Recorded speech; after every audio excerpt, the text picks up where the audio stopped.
Well, I say every day. It's a getting closer to taking a bath with my fucking toaster. We're not qualified.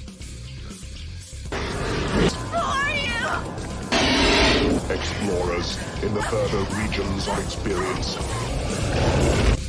I understand. If you do not listen, then the hell with you.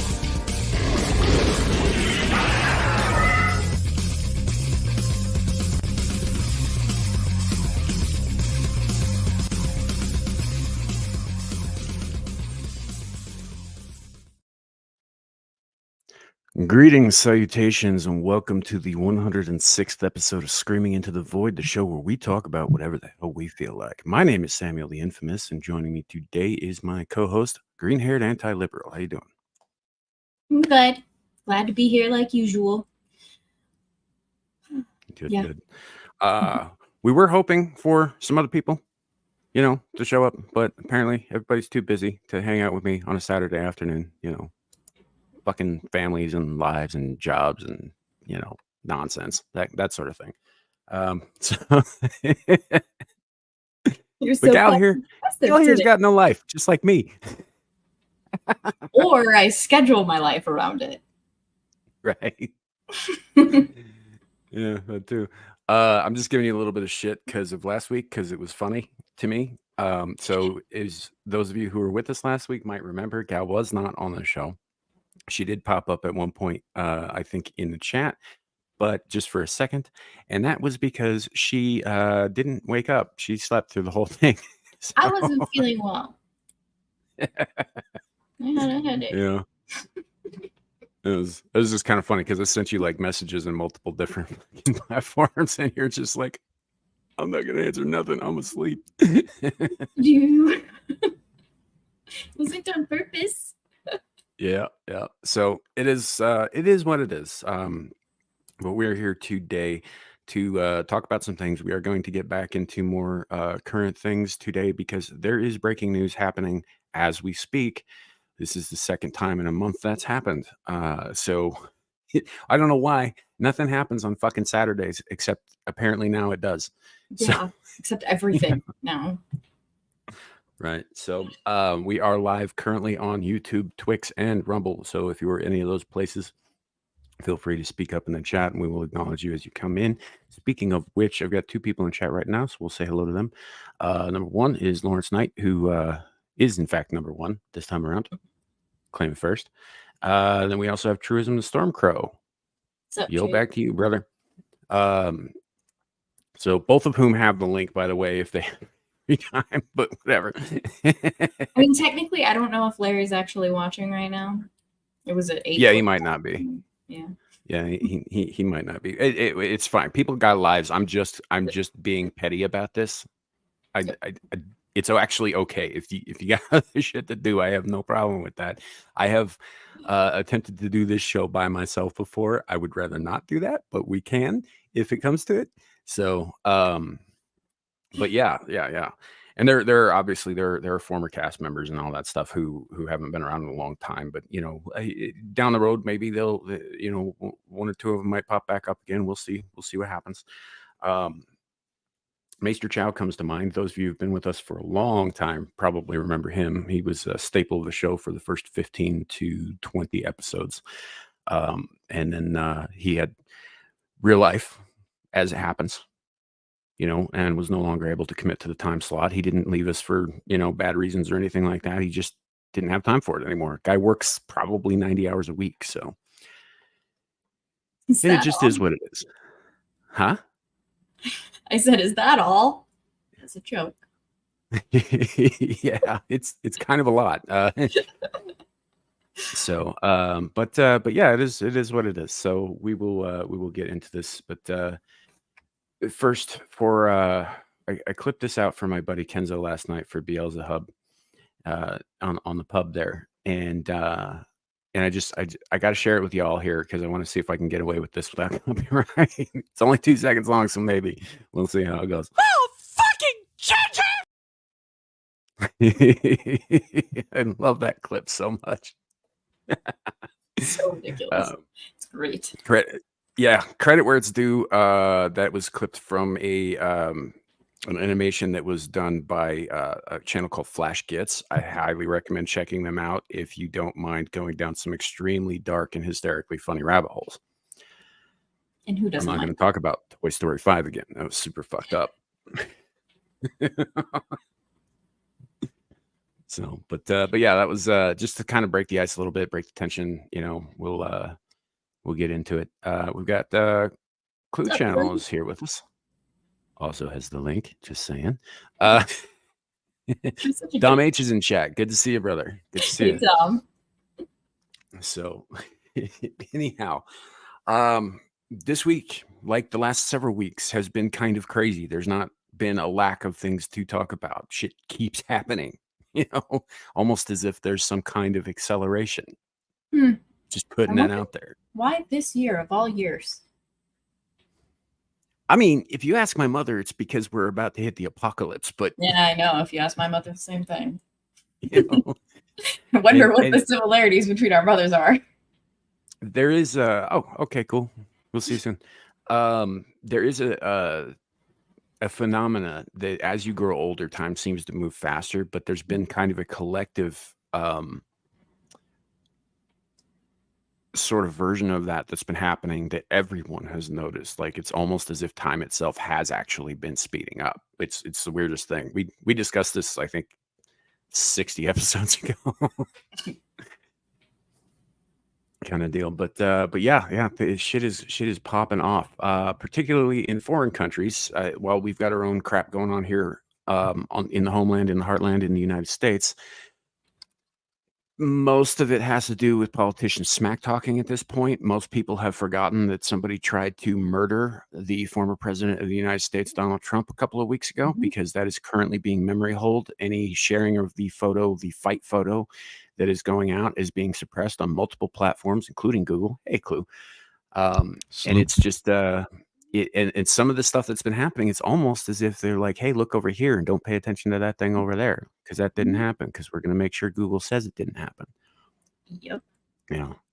So I mean, even now, if you Google like former President Donald Trump, right, what it comes up is in relation to the shit that he said about Kamala specifically. Yep. Or it just redirects you to things about Kamala that have nothing to do with Trump. By the way, Google, fuck you. Just saying. I second that, by the way. Yeah. Sorry, Gal, I ran over you like the third time already. Oh, no. All I said was, but nothing's going on here. Oh, yeah. These are not the droids you're looking for. So that's generally the United States, as we get in all the bread and circuses, and not just in the United States. Obviously, last week with the opening of the Olympics, and then some other shit that has happened since then during the Olympics, there was a flurry in the media and among pundits and talking heads and people like us all around, and everybody was all up in arms about a bunch of, well, frankly, French people doing French things. I mean, I'm not saying they were good things, but they were very French things. Yeah. And all of a sudden, nobody was talking about what happened at the RNC anymore. And the RNC popped up, and all of a sudden, nobody was talking about what had happened days before, right? Almost like they just want us to forget that someone tried to murder Donald Trump. And honestly, if I'm being totally fair about this stuff, and I'd like to be, if somebody had taken that shot at Biden and they had started suppressing this, I'd be sounding the fucking alarms too. Yeah, absolutely. Because I could see that happening. I could be like, oh, well, they missed Biden, but we're just gonna like sweep that under the fucking rug because it didn't kick off what they were hoping that it would kick off. I believe that they were hoping for another Franz Ferdinand event. Well, the thing is, they hadn't been televising his rallies, but this one was televised, so they wanted the world to see his head explode on national television, but it didn't happen that way. And this is a result of this is a result of 4 years of saying, well, this person Trump is the H word. I'm talking about the dude in Germany. He's the H word. He's that guy. He's that guy. What would you do if you went back in time? You could stop the H guy. What would you do? So then it became okay to take him out because he's not human. He's the H guy from Germany. You know, I hate that Yep. question because it makes me feel like shit because I wouldn't do shit. What would you take down the H guy? That question. Because we have no idea what that would do, what chain of events that would set off. That's a good point. That's a And good even point. on a more personal level, right? You know, if you look at your life and however much suffering and agony has been involved in your life, there's also been joy and goodness as well. Mhm. And the thing is if you go back and you try to erase a particularly traumatic event from your own life, Yep. what most people don't consider is that like, oh, well, this will never happen to me and I'll be a better person. I was like, well, you don't know that, right? Mhm. You don't know that because the thing about growth is that it requires struggle. And if you hadn't gone through the very specific things in your life that affected you, that you had to make choices about how to handle and move forward with, right? You would not be the same person that you are today. And if the person you are today is a damn good one, then those events, however horrible they were necessary for you to become who you are. Absolutely. Like I have a very particular event that I don't talk about publicly that a lot of people like to use as an excuse to be victims, let's say. Mhm. And I refuse to allow that. Like I literally, had that not happened in my life, things much worse could have happened later on because I didn't take the lessons that I needed to take from that situation. You have no idea what possible like alternate future would happen if you take something back that's that significant from your life. Yeah. And Yeah, even beyond that, there's another theory that trying to alter the course of history will do not. It's like throwing a pebble into a very strong river, right? Yes. The history will find a way to correct its course. That things were, that happened are always going to have happened one way or the other. So even if you go back and you like, I don't know, garrote a baby that may grow up to be a shitty fucking watercolor artist and then try to take over the world, which you shouldn't do anyway, because like it's morally wrong to garrote a baby, period. But even if you were to do that, that doesn't mean that those events wouldn't have happened. It just means that he wouldn't necessarily have been a part of it, but that history would find a way to correct that. Yeah. and To then make there are a those lot events of happen. there are a lot of good things that happen because the H man was allowed to live. And Yeah. if you take him out, those good things don't happen. Yeah. Exactly. Mhm. Like, yeah. Don't fuck with the timeline. Yeah. Yeah, bad idea. It's Bad that idea. time travel speech. Yeah. Yeah. So when people compare former President Donald Trump, and I do say former because he is not currently the sitting president. Like obviously there's a bunch of people who hope that he will be president again, and I don't have an issue with that. I'm probably going to vote that way myself, but he's not currently. So I do say former. I know there's a lot of people out there who keep calling President Trump. That's like calling Jimmy Carter President Carter. He hasn't been president since fucking 1980. That was essentially going to be my point. People still call Obama President Obama. Like Yeah. it's actually a thing. Like former presidents still get that moniker, except with their recent specific one. Everyone likes on a certain side likes to. And I'm not saying anything about you doing that. And there's nothing dishonorable about former president. It's just it's an honorific. Yes. Yeah, I agree. Yeah, it should. Grammatically speaking, it is the correct way to reference as such. And you know how I am with those things. Yes. So I don't fault anyone doing that. It's just not. I'm all about manners, and that means using the correct honorific for the correct circumstance and the correct person. You know, like if somebody has a doctorate, right? You refer to them as doctor rather than Mr., right? Yeah. Even though Mr. still applies, it's superseded by doctor kind of thing. So that's the one that you use. Pardon me. So yeah, anyway, former President Donald Trump, was nearly killed a couple of weeks ago. And it's looking more and more like that was intentional on all parties, of course, except for him. Like everybody involved was, involved. Yeah. I allegedly, I am going to say that allegedly, but it's starting to look like that. It's starting to look like they aren't as incompetent as we all thought they were at first. They just hired an incompetent shooter, Mhm. So Well, I don't or know, there but was a bit of assistance because it's really hard at that distance to be that incompetent, not going religious on people or specifically Yeah. religious. I know what you're saying. Um, It was divine intervention that made him just. yeah. I think it was divine wind intervention.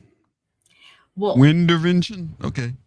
So that's why I said I'm not being specifically like, you can call it whatever type of higher power you want. There was. Oh, that's his real I mean, name. it could have been Satan. Damn, that's his real name. I thought that when you when you put that comment up, I thought, okay, is StreamYard telling me that person has been banned for naughty words? Oh, That's no, his that's real that's name? the username. Yeah. User's been banned for naughty words. Which, by the way, welcome in, sir. Shinzo Abe blew the wind. I wouldn't doubt it. I wouldn't doubt it at all. You guys remember Shinzo Abe? Because that's been memory hold too. Yeah, the former prime minister, former PM of Japan, who was assassinated by some Yahoo with a homemade scattergun. Yeah. Yep. And who was he friends with? All the wrong people. Mm. All According the to wrong a people. He certain was what group? Yeah. Well, he was pissing off a certain group of bankers and financiers that are based in Germany and Switzerland, Mm-hmm. among others. A cabal, if you will, a coalition of sorts, who we talk shit about regularly on this channel. Fuck the WEF. By the way, I've got some stuff on them for later on too, because they have reared their ugly fucking heads again. And I don't mean that. That's not hyperbole. If you guys have seen Klaus Schwab, right? Dude looks like an uncircumcised penis with glasses. I've never seen an uncircumcised penis with glasses. So I mean, they don't often wear them, but yes.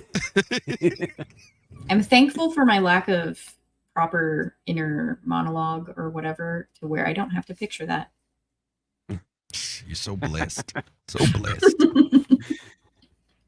I see everything, unfortunately.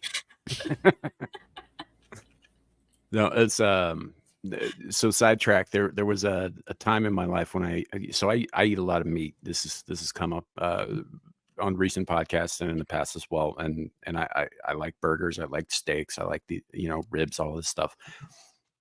And I had a friend when I was in high school who kept trying to convince me that it was wrong to eat meat, and then showing me like slaughterhouse vids and all this stuff. And he's like, I don't know how you can eat that after that. I was like, because I'm hungry and it's delicious. He's like, you don't see that in your head? I was like, yeah, but it doesn't bother me. It's like, of course I see it. Same as you. He's just one of those people who was so visually stimulated in his head. Like you could describe anything to him and it would put him off something forever. Mm-hmm. I mean, because it would just be so vivid in his mind. I mean, Sam, would you drive your car knowing that there are 1,000 explosions that happen under the hood per minute? Would you drive that thing? Obviously, there are 1,000 I do. explosions. So this is my thing against people who say, "Oh, they've been slaughtered. Look at this Tyson building. Look what happens there." Yeah, but I don't see that. Just like when you drive your car, you don't know that you're driving a bomb. If you knew you were driving a bomb, you ride a bicycle to work, even if you work 30 miles away. You don't know these things, so you're able to. Well, and even if you do, because you know those things, do you still drive? Yes, I do. I drive a truck, which is you understand the minimal impact that it has on like the danger. Yes. So same thing with eating it. Like I have to survive. Yeah, look, I'm not saying that there isn't some horrific shit that goes on there, particularly with Tyson Chicken and some of the cloning shit that they do, and the breeding farms where they just cram like 50 birds into like 5-foot cage, which is nuts. Well, and see, this is also why I know where my food comes from, and I get it from Amish farms. Yeah, and I'm not saying that there aren't like certain ethical issues there. There are. I'm just saying that I'm not going to turn away a free meal if it was alive at one Right. point. I'm just not, you know, with the possible exception of human meat, of long pig. You know, but if I don't know that's where it came from and it's delicious, I don't know. I could make that guarantee. Ignorance is bliss, y'all. That's the benefits of an occasional blue pill. It's bliss. Yeah. Mm-hmm. Hey, Andy. Yeah, it is what it is. But yeah, getting back to, I guess, kind of the thing, because for those who are new to watching this show, we do meander quite a bit. I have no idea. And that's going to happen. And deal with it because it's what we do. But yeah, I was gonna make an apology there, and I realized, no, this is what we do, baby. I ain't apologizing for shit. That's screaming into the void. Welcome to the void. Yeah. That's what we do. ADHD, the show. That would be funny if any of us actually had ADHD, but we don't. We're just terrible conversationalists. No, I think this is actually a good version of conversation. It is. It is. Like people that I converse with, like IRL, face to face, this happens all the time. This means that it's a good conversation. I agree. And generally, and this is what I always wanted the show to kind of be. I saw, so there was some stuff that came up, and we will get back to the breaking news stuff here shortly. Regarding a recent shitty debate between Sneeko and Moist Critical. I don't know if you guys saw any of that. A little bit, yeah. Does somebody Both named of them Moist came out looking Critical? Yes. He's one of the he's a big YouTuber. Yeah. He's got like 15 and that's his million name. He signed off on that.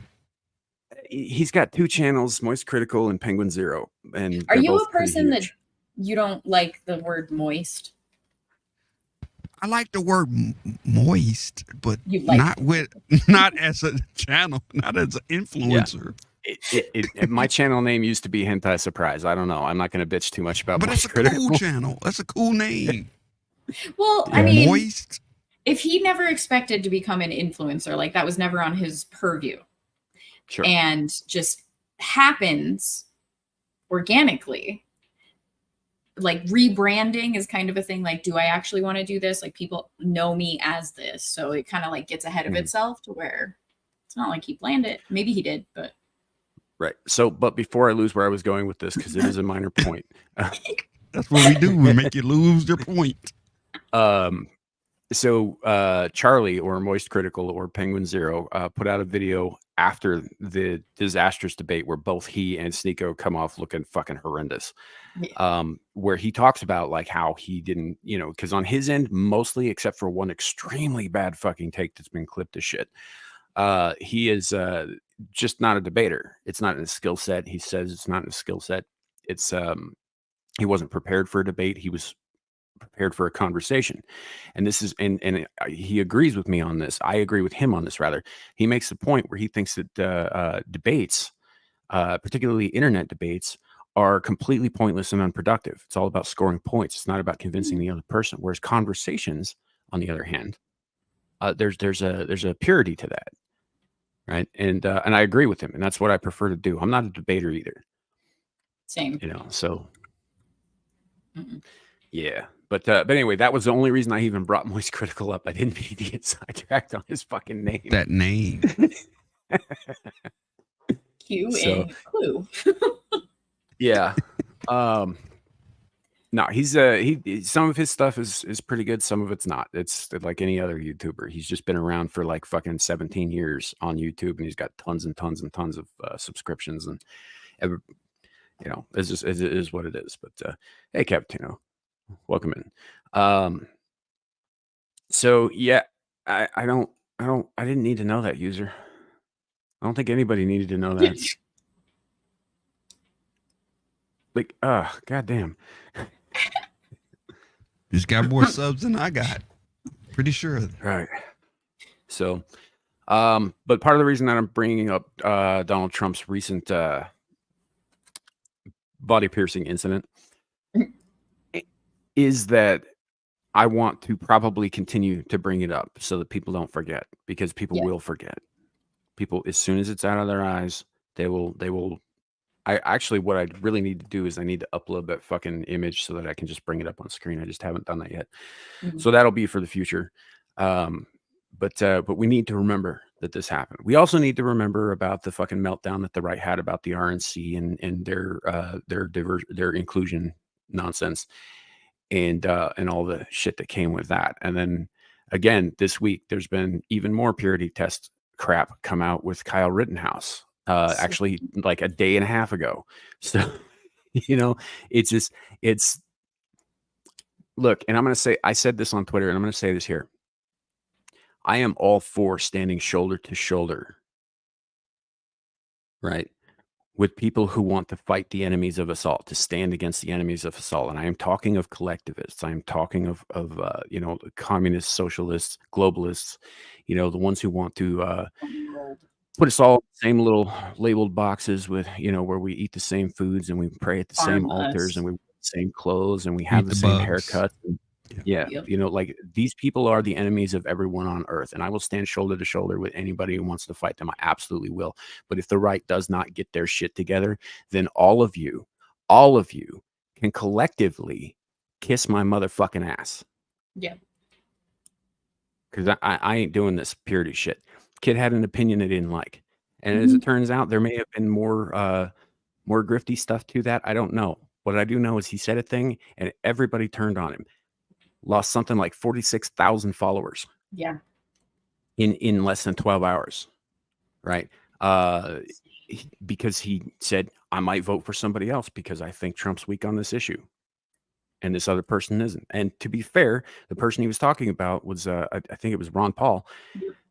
Ron Paul, who isn't even running in the first place. He was going to talk about putting him in his right. And you know what? That's the kid's right. It's every American's right to vote for whoever the fuck they want. Yep.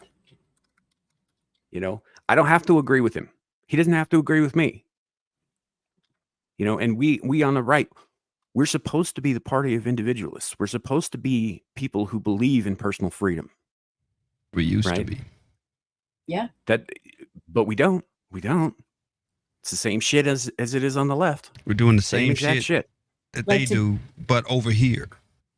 Yep. Yeah. Those types of people like to say that that's what they believe in when it's convenient. They don't actually believe it. Like they're the get in line types. Yeah. You can have a conversation about like the flaws in his logic if you feel that they're there, but to go after him and to just completely unsub because of this one opinion that he has that might be different than yours, it's bullshit. It's stupid. You can actually get along with somebody you disagree with. That's possible. I don't know if you know that in the audience. I do. It's possible. Constantly. You can disagree with somebody and still kick it with them. Yeah, it's been done with a lot of people about a lot of things, and you know what? Most of the time we can get along just fine. It's fine. You don't have to be lockstep with everybody. And in fact, if you were, there'd be something wrong with you. Nobody's going to have exactly the same opinions as the person standing next to them, no matter how closely aligned they are. Yep. It can't happen. Not in a world of individualists. The only way that happens is with machines. With AI, with fiction.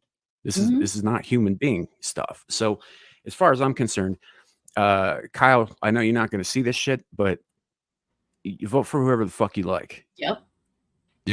Vote your conscience, vote your heart.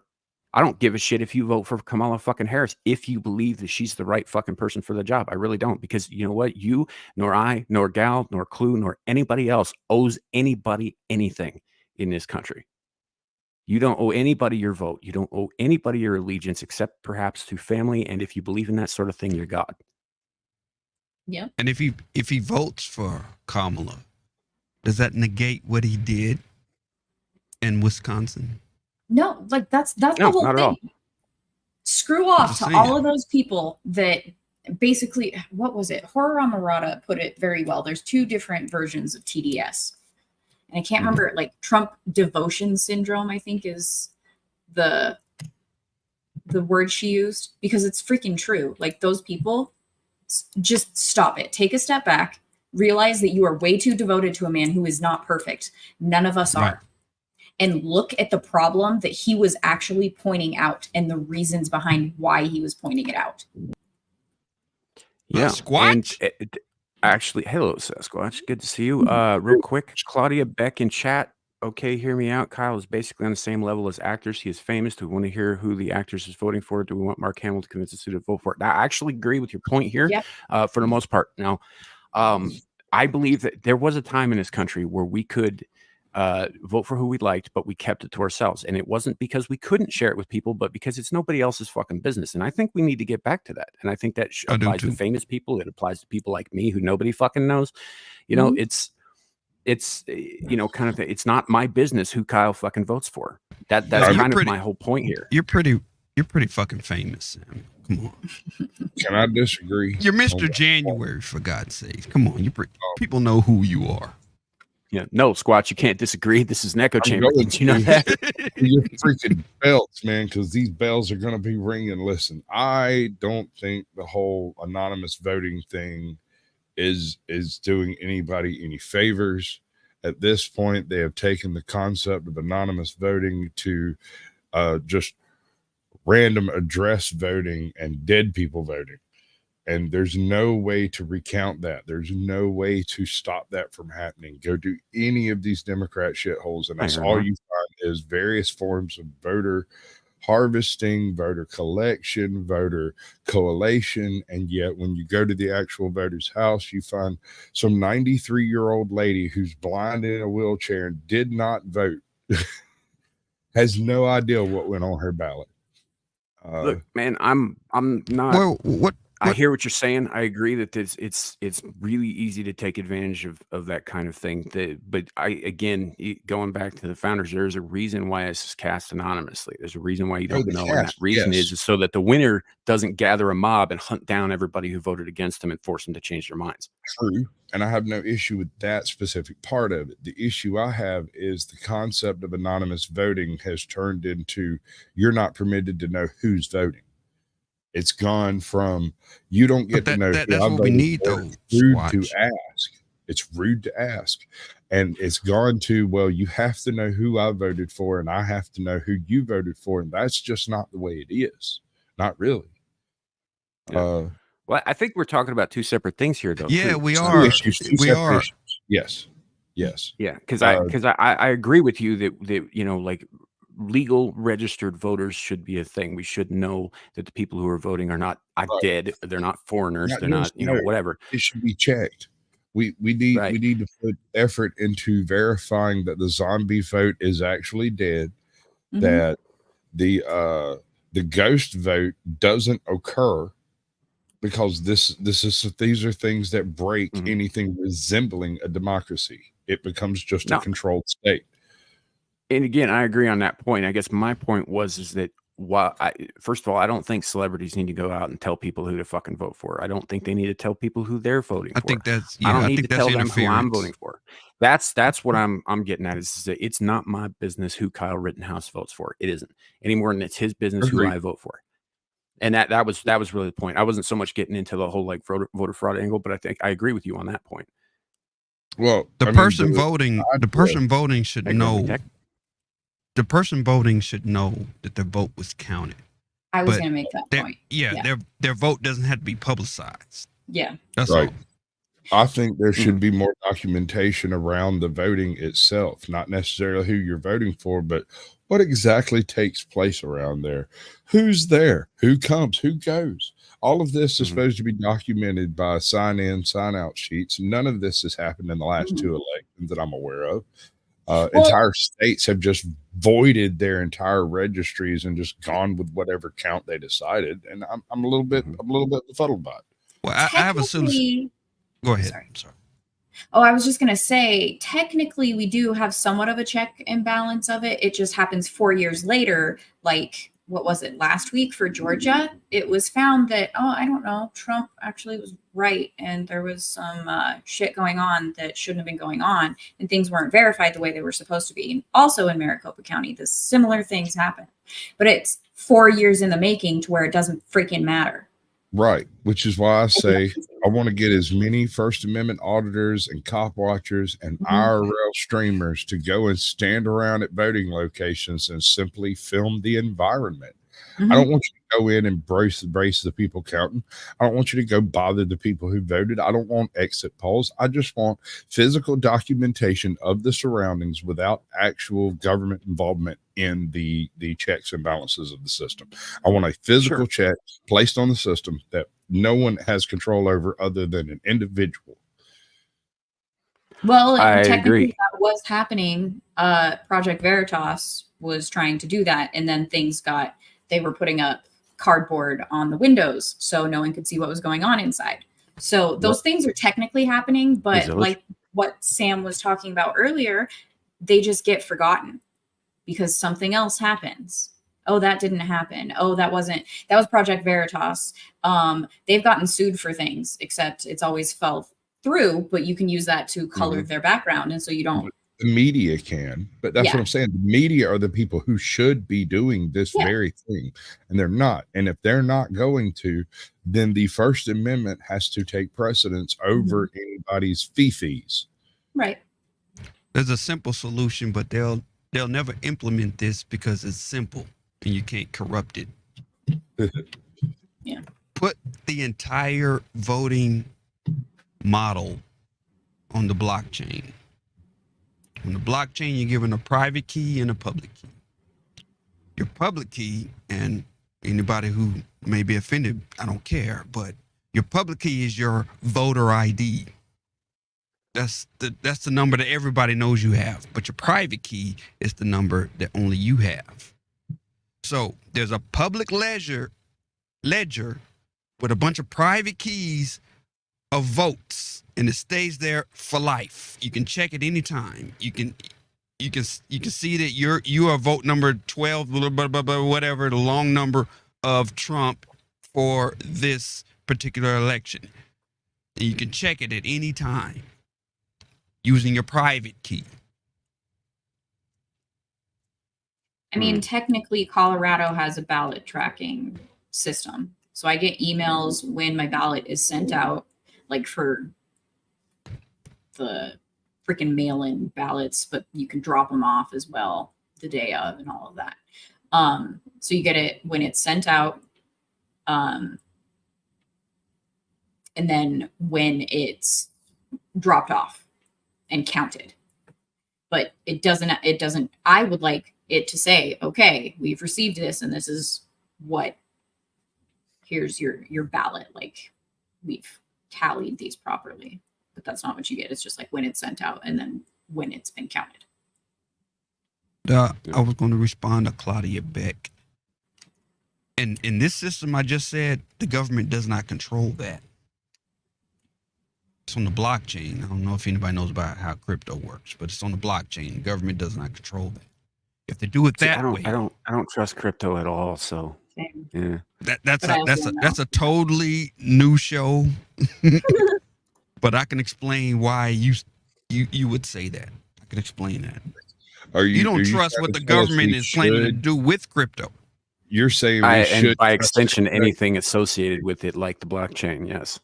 Yeah, but I program in the blockchain, so I can correct anything. I don't trust technology. So, okay, so now I don't trust you. Congratulations. Okay, let's go. Let's go.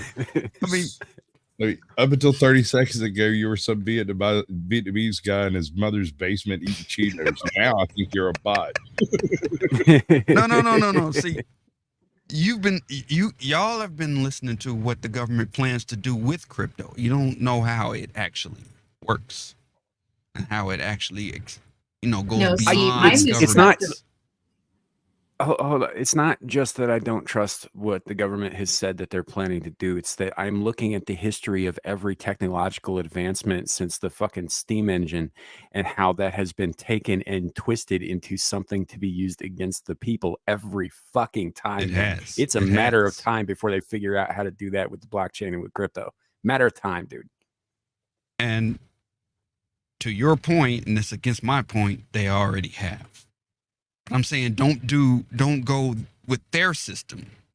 When I speak about the blockchain, I'm talking about the tech, the actual tech of the blockchain, about how all the computers around the world are communicating with each other. That, not this digital dollar and that bullshit. I'm talking about the blockchain.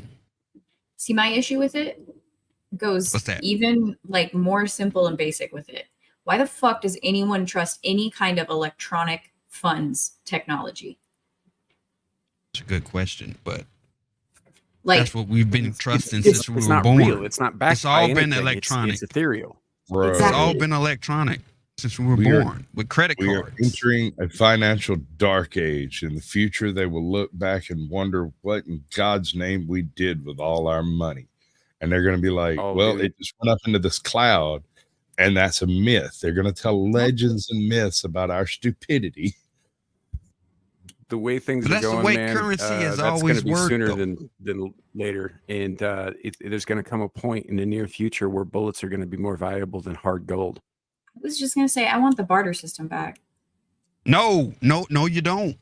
No, you don't, gal. No, you don't. That was the worst system on the planet. Why? Nope. Hey, now she has Because the with most the barter valuable system- renewable resource on the planet. You, sir, are going up the wrong tree on this one. No, that's horrible because with the barter system, you didn't know the value of individual things.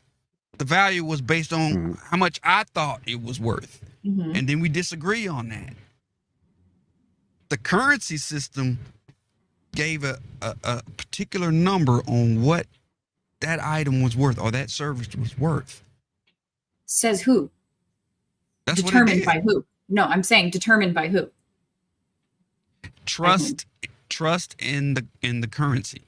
It was trust. That's why they all the Yeah, banks but, are called bank and That's the trust. problem. You trusted So the what's US so dollar. different between the barter system and that type of trust? Okay, let's Or back up. the There was no negotiation. trust in the barter system. No universal trust. It doesn't Let's have back to up. be people because the together. currency is physical. I have 14 chickens. Sam has a tire. I need a tire, and he wants 12 chickens. Now, this sounds like a problem because there's no way I'm repopulating my chickens with just the 2 chickens I have left. So I cut a deal with Sam. Hey, I'll give you the 12 chickens. I get the tire, but I get the first round of biddies that you get out of those chickens, and I get to replace my chickens. We're both happy. We're both financially viable and But sound. on a grand scheme, does that work? You cannot go to a room somewhere in another building elsewhere and find out what these things are worth. It doesn't matter. It's worth a tire to me, and it's worth some chickens to him. Yeah, but on the grand scheme of Immaterial. things, how do you do Immaterial. business on a Doesn't big matter. scale with I that? don't care what you think my tire is That's worth. peer to peer. It What doesn't you're matter. talking about, is peer to peer. What about on the grand scheme? What about Here's an the thing, economy? So I get where you're going with this. I understand, but here's the thing: if we, for whatever reason, ended up being forced to revert back to a barter system, there would be no more grand scheme. Mhm. Yeah, We're but talking local if trade that worked, only there because wouldn't have been we all a currency system. If that system, Are you saying that model the Fed was worked, necessary? Are you telling me that Andrew barter Jackson worked for like 8,000 years. What are you talking about? was why flawless? why hasn't it worked the last 1,000 years? Because you telling fiat took its place, and fiat fucked us all, and it's still fucking us. But Yes. fiat did some good things What? for a long time. What? Put banks in What? charge of Build global America. entities? America wasn't built off of a barter system. A third of Built it off was. the U.S. dollar. Hold on. 1/3 of internal commerce up until 1953 took place through personal barter transfer, as you put it, peer to peer. And this was up to not quite interstate transfers. You could go and buy a cow because you had a tractor and a truck. Yeah, well, and that's Andy brings up a point here too about the fluctuating value of currency. So, like, I have a dollar, right? It's a physical paper dollar, right? It's supposed to be backed by real gold, but we all know it's not. That's not important here. But it's a dollar. Now, the value of that dollar is going to go up and down with market demands. Like, we know this. This is established fact. Now, say I want to buy a tractor over here with this dollar. That tractor's value goes up and down according to demand and to use, right? Like how wore down it is. If it's brand fucking new, it's going to be worth more. But the difference is a dollar is sometimes only going to be worth the fucking cloth that it's printed on, and sometimes it's going to be worth a lump of fucking gold rock. Whereas that tractor is always going to be worth a tractor. Mhm. One way or the other. It's physical, it's hard, it's real. And right? Whereas even fiat once currency it's is no not. longer It's just functional. It's but what we call the money we have in our pocket, we call them notes for a reason. They're just Legal tender, proof of work. Proof it's that 'cause it's work nicer than has the been word done. lies. That's all it is. or slavery. I mean, The to be slavery fair, is still like that, With a work. slave token, you'd get pissed because that's what it Still is. to be work. fair, a lot of that bartering that happened in early America was like trading people. So, yeah, Yeah. Hey, we're not splitting hairs here. We're just trying to get the general's throat. We're setting aside the lack of value to the dollar. Let's set that that particular topic aside. We just prove hold value up. of person. User, I have something for this. I have something especially for this. I showed it at the beginning of the show. I'm going to show it again here because it's fucking hysterical. Oh, fucking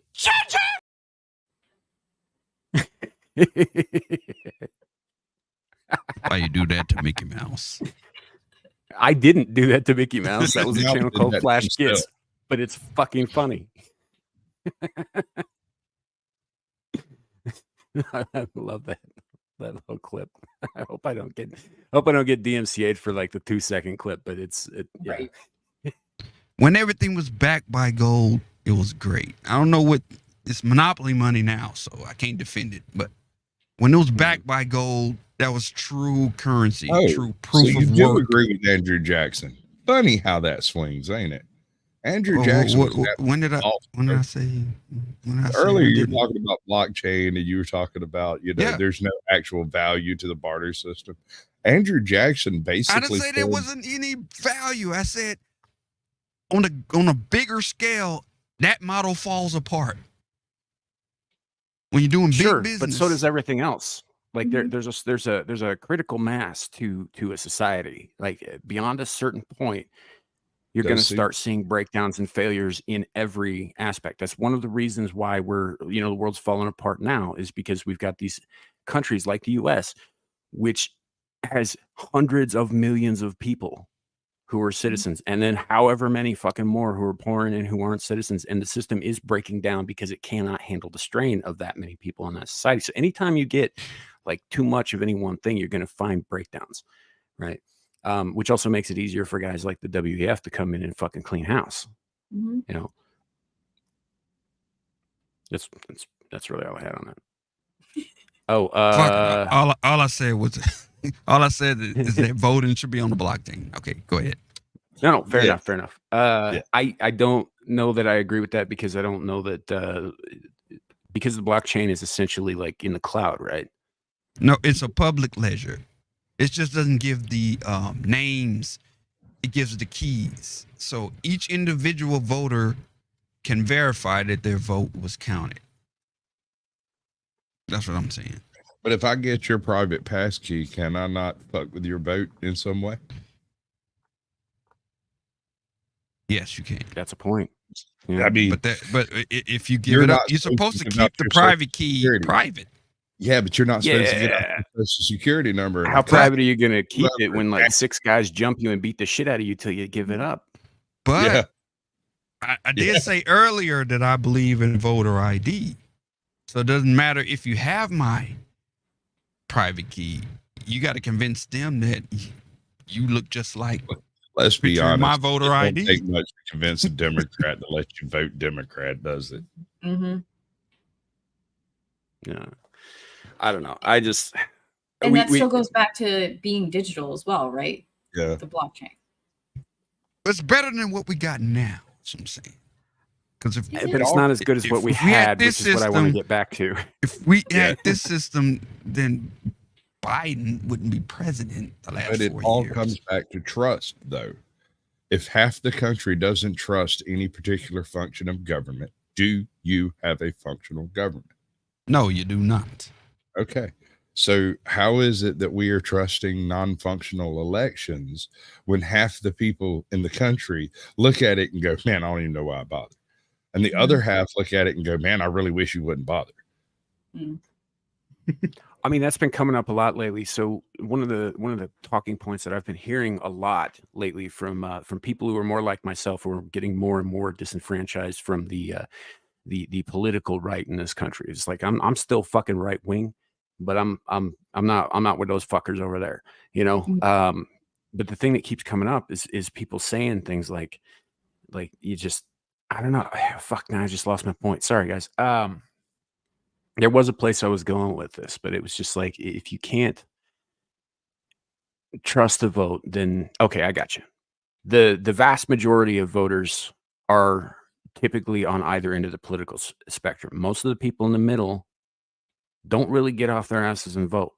They don't get involved. They go about their lives and shit like this. This has always been true. There is a huge chunk of people in this country who don't vote. Like we witnessed this. Even if you count up all the votes from the last election, it still doesn't quite total half of the recorded populace of the United States at that time. And there are people who are going around saying, "Oh, well, the silent vote, like that's who they need to be going after. That's who they need to be talking about." And they're just disenfranchising people. It's like, no, those people don't matter to them. Those people don't count. And the reason they don't count is because they don't need their votes, because they weren't going to do it anyway. You know, the only way we see any real, you know, positive anything in this country, or negative, this could go negative real quick, is if everybody stands up and fucking does their goddamn duty. It takes a landslide to make change in America today. It's dude, it's something that we've forgotten in this country. And I know there's some argument as to who should have the vote, but those of us who do, voting is not a fucking right. It's not a privilege. It's a goddamn duty. Yeah. Can I point out that in the past year, testicular damage in women's sport has gone up a bajillion %?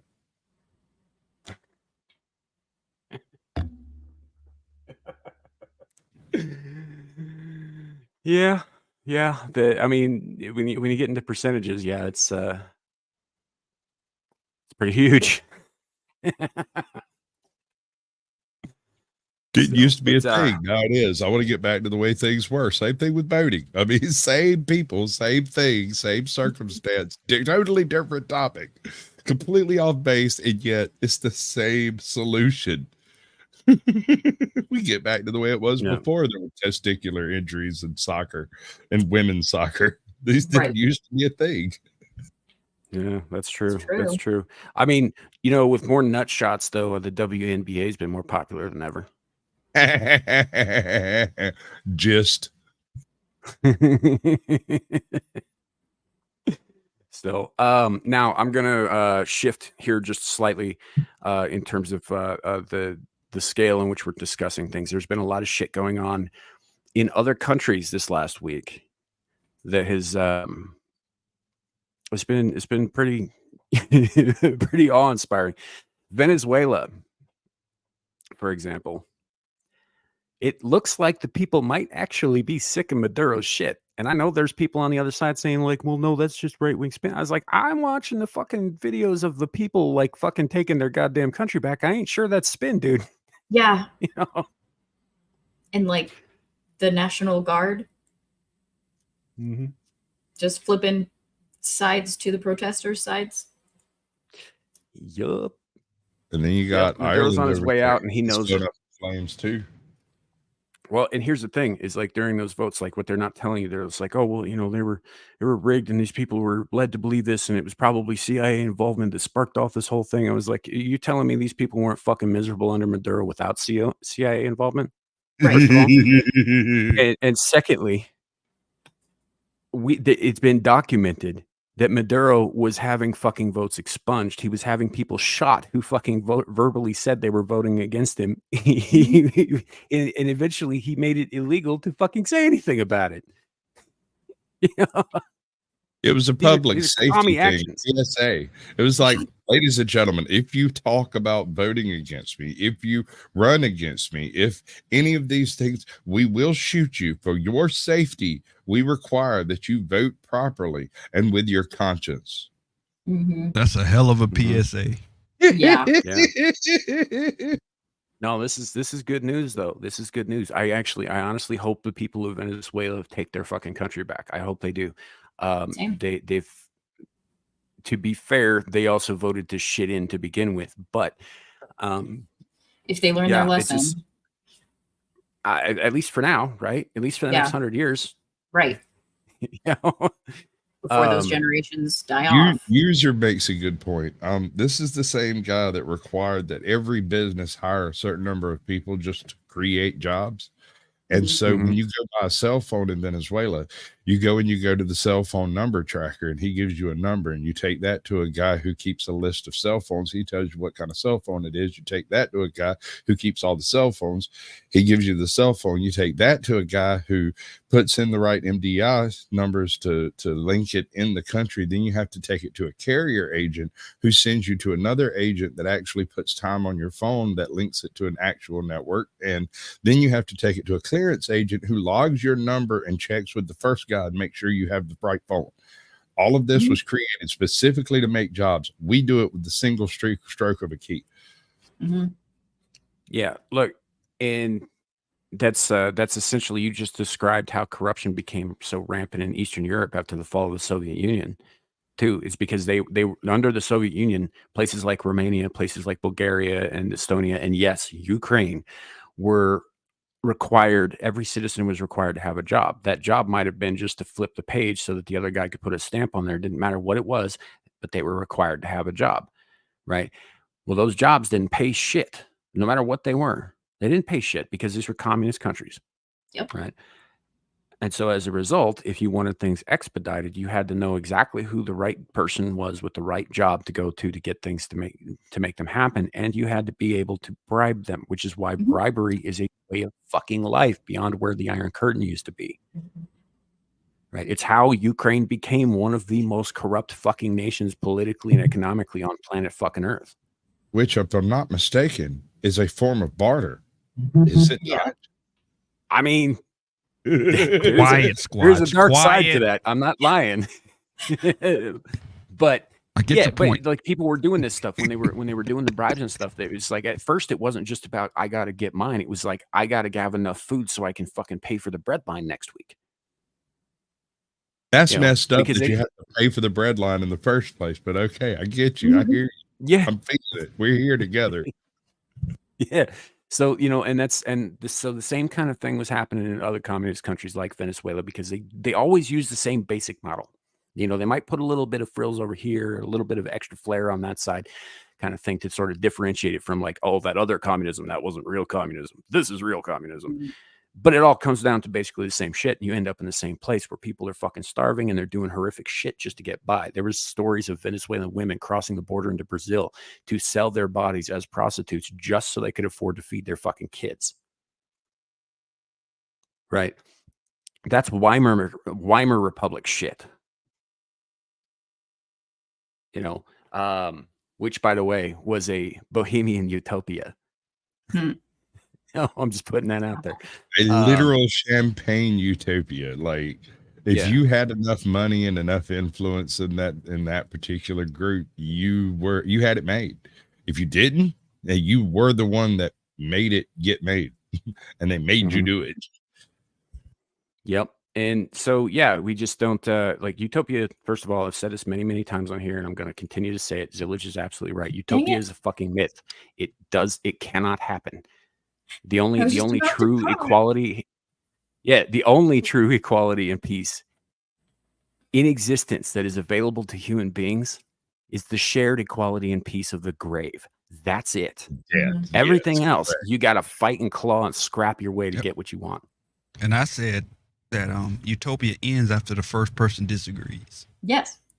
It depends on how many bullets you have. But yeah, the first person that you don't have a bullet for is what you need. Because that's how you Let's break this down. Like we've done this before on the show too. So like you have your utopia, right? But in order to create said utopia, you have to create a lot of disorder first, right? You got to break down the old system and then you got to replace it with your system. And obviously there's going to be people who are unhappy with the new system because they were doing well under the old system. So they're going to raise their voices. You're going to have to make those people go away quietly as possible if you can, because you don't want to disturb the rest of the people who are doing just fine under the new system. But sooner or later, somebody's going to look up and go around and be like, where's Dave? What happened to Dave? Uh-oh. Bob here's asking questions about Dave. Can't have that because then the other sheep might start asking questions. So we got to get rid of Bob. And then Steve's like, hey, what happened to Bob? And come to think of it, where's Dave? And then boom, you got to get rid of him. And again, and again, and again, until only the handful of people who've been benefiting off the backs of everybody else standing at the top, doing exactly what they accuse corporate, capitalism of, which, by the way, what they're talking about is corporatism. It's not the same. But they are doing exactly this. They're benefiting on the backs of those below them, end up standing on top of a pile of fucking corpses and wondering where the hell everybody went. They came for Tommy Robinson, and I said nothing. Then they came for Alex Jones, and I said nothing. And now they're coming for us. And the only person I hear them talking is Trump. Everyone else has been canned. He's the loudest, most obnoxious voice in the room right now. I like it. So I should also probably clarify this. When I talk about the Weimar Republic and how fucking degenerate and bad it was, I'm not saying that what followed was also good. That is not the case. There tends to be a misconception with people on the left. They're like, well, if you think the Weimar Republic was bad, you must be a Nazi. You must be all about that. It's like, no, that was bad too. It was just different bad. It was still horrifying. They were all horrifying, but there's bad. They did it differently. Very, very bad. Like, bad and bad does not make good, and there's no good involved in bad. Look, when you're doing unsanctioned medical experiments on human prisoners in fucking Dachau, right? Yeah, that's really, really bad. But I would also argue that selling children to grown men to have their way with on the fucking street corner is also bad, which is something that happened in Weimar Republic frequently. Very bad. You know? So I mean, I don't really know which one's worse, honestly. I think they were both monstrous fucking societies that came out of the same people. You know, and one was obviously an overreaction to the other that then became its own fucking monstrous thing that we all had to react to. And now we're looking at the end result of that. You know, there's going to come a time when there's going to be a future society that's going to react to all the horrible shit we've done too. But no, it'll be a dark age. No one will have any clue what happened during this time period because all of our documentation will be destroyed in the fall of this here republic. That's what we get for fucking keeping it all in the cloud, right? When all the computers go down, nobody's got access. Well, and it won't even necessarily be always that the documents are destroyed, but our way of interpreting them, like not teaching children how to read and write cursive. Excellent point, Cavitano, and I agree with you 100%. I spent a little while on a paddle the other day, and the question came up of shorthand, right? And someone asked, was like, what in the world is shorthand? And I was like, oh, it's a way of writing that removes mostly vowels from almost all words and utilizes linked letters to create statement structure that it takes a little bit of getting used to read any of it. You know, it's not exactly something you can sit down and just teach someone, but you can learn it.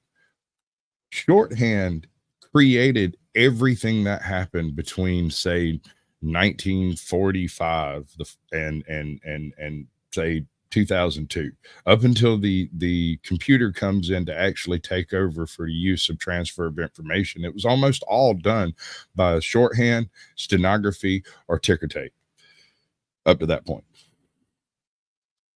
Think about that. The amount of information transferred was so huge, we had to take out part of our language to be able to manage it until the digital age. Yeah, that's why when the flip phones texting, it took you like 2 minutes to see one sentence. Business to run, son. Business to run. I could have no 2 minutes tweet text. Indeed. So But this brings us around again. So like I said, I hope Venezuelans take the country back. I hope they make something good out of it. You know, they have the capacity and the resources to become a powerhouse in international trading if they so choose. You know, there has been some points made about why would the U.S. care about Venezuelan elections? Well, they got a lot of fucking oil they're sitting on that we can't have. So there's that. But Yeah. you know, which, by the way, the only reason that we haven't invaded them is because they're on this side of the fucking planet. Let's be honest. Oh yeah. That's it. Because if this was fucking Iraq, we'd definitely go in for their oil. You know? But anyway, I do hope they do well. I hope they replace Maduro with somebody who actually has their interests at heart and not his own. You know, I hope they fucking get rid of his whole cabinet, throw them all in jail. That's probably not what's going to happen to them. I'm being nice for YouTube's sake. Right. You know, Can it'd we probably be pivot much a little fucking bit worse. and discuss Ireland? Well, see what's- before we get to that, actually, I was going to bring up something that I meant to bring up a little bit ago because it is currently happening. I'm trying to find updated stuff for this, so give me just a second. But Hezbollah out of Syria about an hour ago started launching rockets into Israel.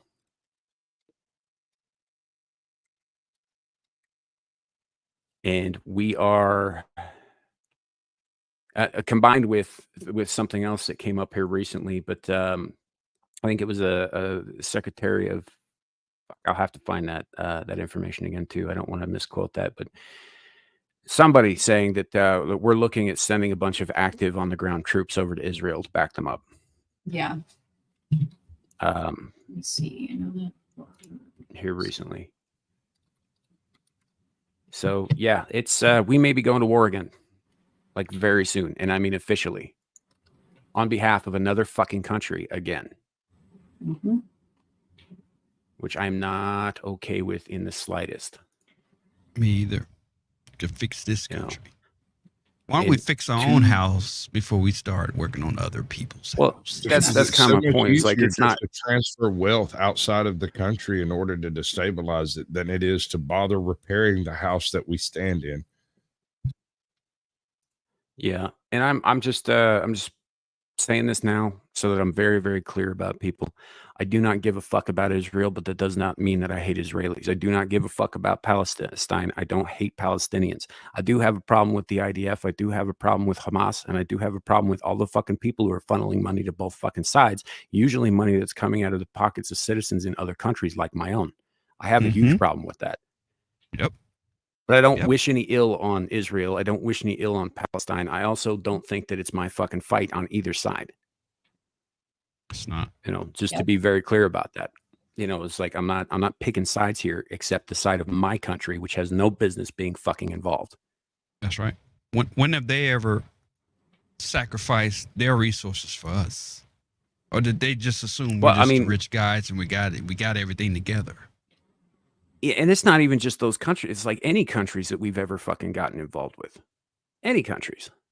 You know, what do they do for us exactly besides like fucking when we go in and we pillage their resources and shit like that, like a conqueror does, and we call it peacekeeping?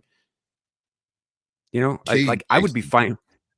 It's one of those things when we went in for the quote unquote weapons of mass destruction, I would have been probably fine with that on a nationalist level if they had called it what it was. We occupied Iraq. True. Which I'm cool with as long as we're being honest about it. But we weren't bringing those fucking people democracy. We were there because they had something we wanted. Nobody gives a fuck about the politics of some fucking desert country in the middle of nowhere. I'm sorry, we don't. The real transgression there was not so much that we occupied the place as the reasoning behind it on a national level was absolutely deranged. Mm-hmm. Absolutely deranged. Never let a crisis go to waste. Well, same thing happened in Vietnam. We weren't there to bring them liberty either. We were there because the French got their asses kicked and we saw an opportunity for resources you couldn't find anywhere else in the world, which, by the way, we napalmed to the ground that don't exist anymore.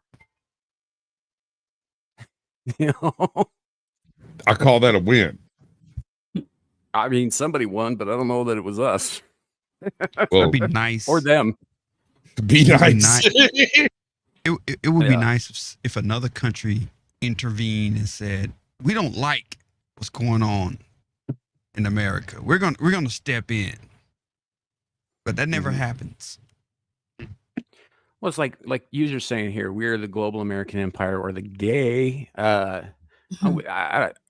If we call ourselves that, if we were truly going for like imperialism and we were just flat out said it, I'd be fine with that. Fuck everybody I have else. no problem with America a modern first. manifest destiny. A manifest You know? destiny actually has its time and has its period. If you have a failed state out there and you don't know what to do with it, have no fear. We shall bring carpetbaggers and American money and white saviors galore. No fear. No problem. I mean, hey, look at South Africa. It did perfectly white, perfectly correct under colonialism, no problem for 100 years. And then, well, looks like we're taking all the white owners' land. We're going to turn it into equality and equity, and nobody's growing products anymore. You can't buy fruit. There's no farms. Even go back further. Look at the Persian Empire. Right, the Romans typically forced people, unless they were too far out and they didn't have the garrisons to enforce their rule. The Romans typically forced people to conform to Roman society. The Persians did not. The Persians said, "Hey, pay us our taxes, pay us our fees, and we'll leave you alone. Worship as you want, dress how you want, keep your cultures, keep your your histories and traditions alive. We don't care about that as long as you throw the tribute our way. We're good." And you also need to be conscripted when we call. But other than that, you get to keep your whole fucking society and way of life. They didn't force people to change into Persians. Right? I don't necessarily see that. Most of what Persia conquered, they did so without fucking killing people. Most of it was done by allowing people to be who they were. For just a second, okay? So you're talking about desert kingdom among the desert sands. When an army shows up outside your gates and your well is outside your gates, you lose. That's true. That's true. I didn't say it was nice. I just said it was bloodless. Okay. I mean, saying there was no warfare. I mean, when they show up, they're like, "Hey, bud, we'd like to come in," and you're like, "No," and they go, "Oink." I mean, about 12 hours later, Cyrus conquered the gates. Yeah, you know how Cyrus conquered Babylon, right? He walked in and he went into the back room with the king and he made a little handshake deal that included not murdering the king and his immediate family, and then walked back out and said, "We're in charge now." Nobody lost their lives, right? And his grandson Xerxes was the one who went up against the Spartans and the other Greeks at Thermopylae, right? Who was so enamored of his grandfather's ability to build an empire and his father Darius's ability to maintain this empire, that he just wanted to put his name in the history books. But he was an idiot and he thought that he needed to go fucking spill a bunch of blood, which of course worked out great for them in Greece. It did work out elsewhere, but not in Greece. Well, it turns out that when it comes to that particular batch of skills, the Spartans were bar none. They were able to spill blood more efficiently. What I love about the Spartans, when Sparta was an ally of a group of city-states and they had a problem and they needed to raise an army, they would send a runner to Sparta to go request help. The Spartans would send one guy. They'd go out into the forum. They'd be like, "Hey, Athens needs a hand over here building an army. Anybody want to go help them out?" They'd sit around. If nobody'd volunteer, they'd draw lots. That one dude, he'd go, "Oh, shucks, okay." And they'd go over there and build the greatest army the world had seen up to that date other than Sparta. It would just happen over the next couple of weeks. He would cascade train. He'd take one dude, beat the living piss out of him until he knew how to defend himself, and then send him to go do that to other people. No, and I'm not saying that these guys were perfect, but they knew war. They lived and breathed it, right? And most of the Persian army, even though it vastly outnumbered them, and to be fair, the 300 Spartans thing, it wasn't just 300 Spartans. There were only 300 Spartans, but there were several contingents of thousands from several other different city-states who did show up to help out with that. Thousands of acolytes and Briolites, and it was an army. There was an army covering those gates. It wasn't just Spartans. Spartans were the famous guys. So they were all the guys who died. Too, right. None of them made it home. But they're the ones who held it. That's what I'm saying. They died and it failed immediately. The second there were no more Spartans, poof, there was no more army. Mm-hmm. Yeah, but here's the thing: is they made the Persians pay for it in blood so dearly that they lost all taste for war and then left. The Greeks won that battle. It just took a lot of blood to do it. And the other thing that you got to keep in mind, though, is that the Persian army, million men or not, was almost entirely made up of conscripted soldiers from conquered areas who were not, in fact, Persian to begin with. You know, left over, of course, from Xerxes' father and grandfather's rules. You know, they did much better under them. They weren't so much about the expansion in the same way, because Xerxes was trying, or Cyrus was trying to build something. Xerxes wanted his name to be remembered, and that's the difference. You know, but anyway, long story short, looking back at that kind of empire, short of that specific battle, that kind of empire where you know, like, yeah, everybody's under one umbrella and we all have to pay tribute, and if they call us up, we have to go fight for them. But otherwise, they just leave us the fuck alone, and we get to keep everything that makes us who we are as a people. Right. I don't necessarily have an issue with that, especially if America sort of emulates that. Like, I'm good with that. That's kind of what we do. You know, we go there, we set up our military bases and our garrisons and shit. What's that? Isn't it a satrap? Satrap? Something like that. Yeah. I think that's the term. Basically, we're gonna leave a dude here. This guy is technically in charge, but his orders are not to mess with you unless you don't pay taxes. Mm-hmm. He just sits there and eats some fruit and hangs out and screws some locals, and he doesn't really do anything unless you don't pay taxes. And then he levies an army and comes and just, you know, gets his taxes. He gets his taxes. Yeah. That's his job, really. So it's like the sheriff of Nottingham, except he's supposed to be the bad guy. Yeah. Well, and even if you look at the way that the Islamic armies conquered in the Middle Ages. Right. And I say in the Middle Ages because they're not doing the same things now that they were then. It's much worse now. But when they conquered a people, they didn't murder all the people. They didn't force them to convert. They didn't even, you know, with a few exceptions, they didn't even, you know, like one of the few things they did that I did have a huge problem with was that they would tear down whatever was holy and sacred in the area and build a mosque immediately upon the ruins. That's how they marked the territory. That's how the Christians did it to the pagans. So, yeah. I agree. Yeah, and they did it to Muslims, and Muslims did it to them. I mean, it was just a big pissing contest with who's got the bigger church kind of thing. Here's my steeple. My steeple is bigger than your steeple kind of thing.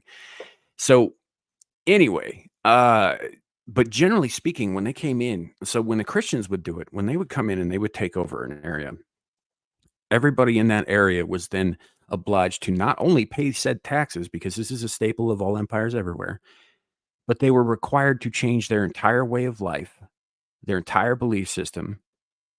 And if they didn't do it, they were put to the sword or to fire. Whereas when the Muslims did it, typically, you didn't have to convert to be a Muslim. You didn't. They didn't care if you converted to be a Muslim. You could be a Christian, you could be a Jew, you could be pagan, whatever. They didn't care. But if you weren't going to be one of them, yeah, you had to pay an extra fucking tax.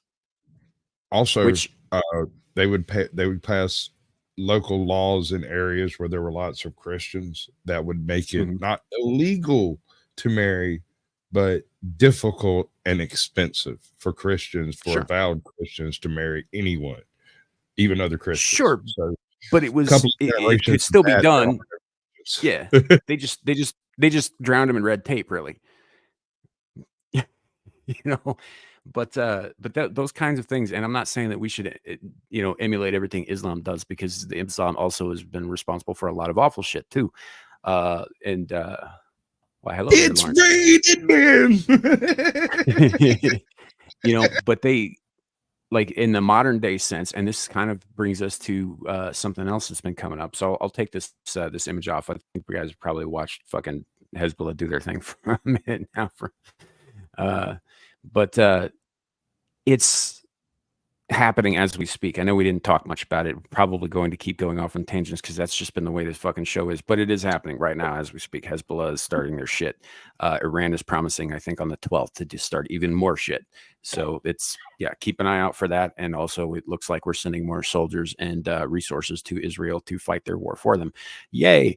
But, you know, like what we're seeing in England right now with and not just England, Europe generally, but England specifically. Like, we are also experiencing a kind of invasion of sorts in the United States, but it hasn't reached that critical mass yet. Number one, because we've got so much more area, right? And they're not as concentrated here. And number two, it's not the same kind of immigrants, really, like different locations, different kind of things. But there was an incident not too long ago. Gal, can you remember what the name of the place was? I can't off the top of my head, but there were 3 children who were murdered. Leeds was the Uh, only one that I knew the name Le- of the place. Yeah, That Leeds was was not. a different Yeah. a different thing that happened a few weeks before, or like a week before that, where a bunch of immigrants decided to throw a fit, throw a riot, and chase all of the police out of their neighborhoods. I might, if I scroll back far enough, I could probably find a video of that happening too. And then a week later, a person who was I talked to Kenzo a little bit about this last night. He's a little bit closer to the ground on this, being a ginger and a Brit, an Englishman rather. It's terrifying because this guy who is reportedly a natural born UK citizen, but the son of I think he said Somali parents, Yeah, I right? believe that's what he said. Yeah. Killed 3 children, 3 little girls. The parents and the neighborhood, in fact, exploded Southport. over this. Yeah, Southport. Yep. Yeah, they did. Yeah. Thank you, Claudia and Gal. So they exploded over this, right? They went out and they started protesting. They're just like, why in the hell is this happening? Why are you allowing this to happen? Why are we being told we have to sit back and allow this to happen? And they got told they were a bunch of racist, white supremacist Nazis, and they were beaten down by the police. Beaten down by the same police, I might add, who ran away when a similar mob filled with immigrants chased them out of their village with bricks and bottles and torches. The same fucking cops. So and it's looking more and more like, everybody's been talking about, and I know Tim Pool's been on this for years, about the possibility of a civil war in the United States. It's starting to look like it's going to happen in Britain first. So let me ask you this. What happens if Europe breaks out in civil war before the United States does? I mean, at Or for least that matter, hopefully what they remember happens to. Yeah, at least hopefully they remember to take the folks at Davos out first. I don't know. Somehow I don't think that's going to be a problem. I think they'll just get Yeah. caught in the plays, right? But what I'm getting at is this. The people who seem to have their hands on the controls of all this stuff seems to be operating in high European circles, the shadow of their impending doom, the eye of Sauron as it is, you can feel it upon the land type stuff. These folks are like Bond villains, man.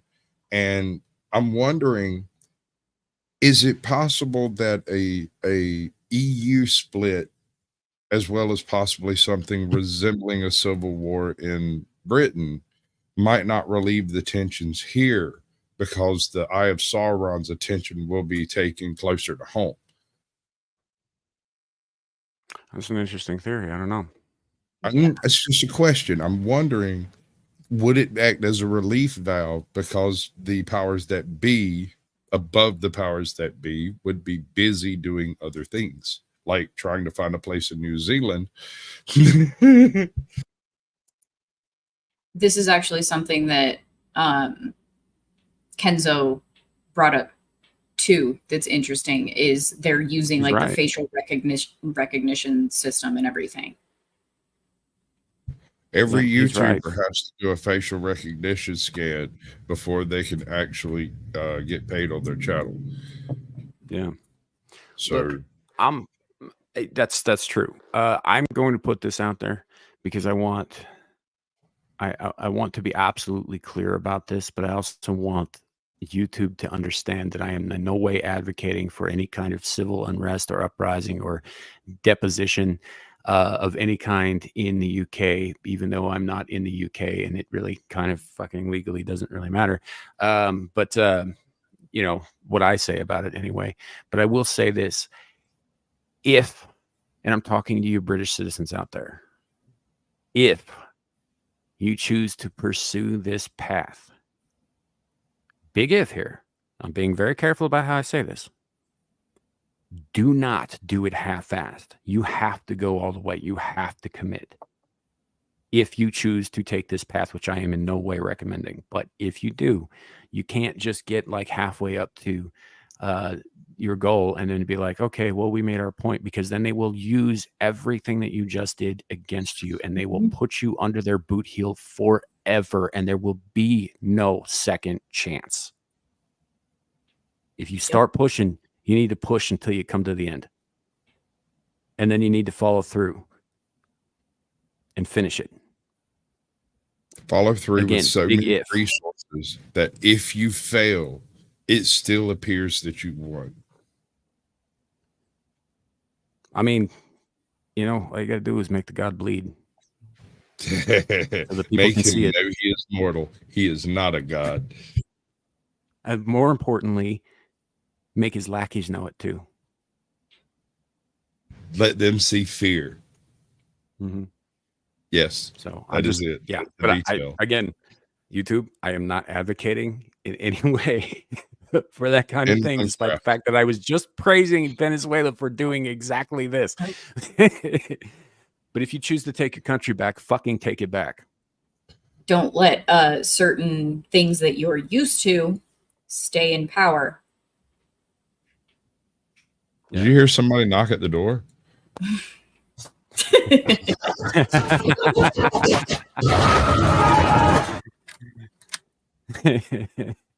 It was Sam.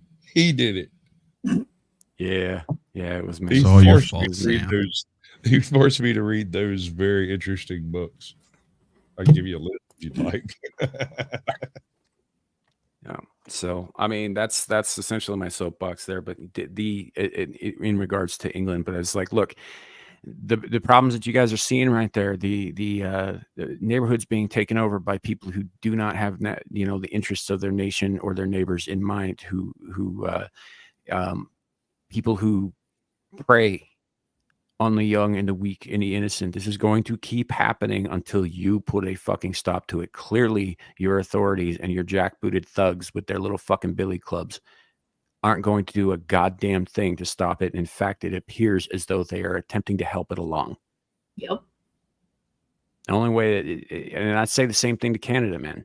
Canada, you guys are kind of fucked right now. You kind of are, but you don't have to be. You don't have to be forever. But how do you manage to pick or manage to find something that isn't either taken over an astroturf by some globalist shill or actually a government op? But notice over the past, 5 years, virtually every single terrorist event that almost happened, right, that we were saved from, when you get the actual documents, you find out that was nowhere near anything that was going to happen. And when they were going to try to kidnap Gretchen Whitmer, like, there were 4 people involved, 3 of them were agents. Mm-hmm. Like, that's not you didn't save anybody. You created a crime so that you could put it on the database. And yes, we can all see it. We all know this. You're not fooling anybody, FBI. It's essentially to document it for future purposes, depending on who wins. And history books. Yeah. That is in fact true. Let's see. Let me bring this up on screen here as soon as it starts loading, and this is from a few days ago in Southport. Let me gotta press the button. Ooh, I like that button. Yes. Shut it, squad. Shut it. That button. I mean, it's a weird place to keep it, but it's a necessary button. Don't judge me. I live in my life and my truth. Yeah, and your button apparently. All right. Damn right, it's my button.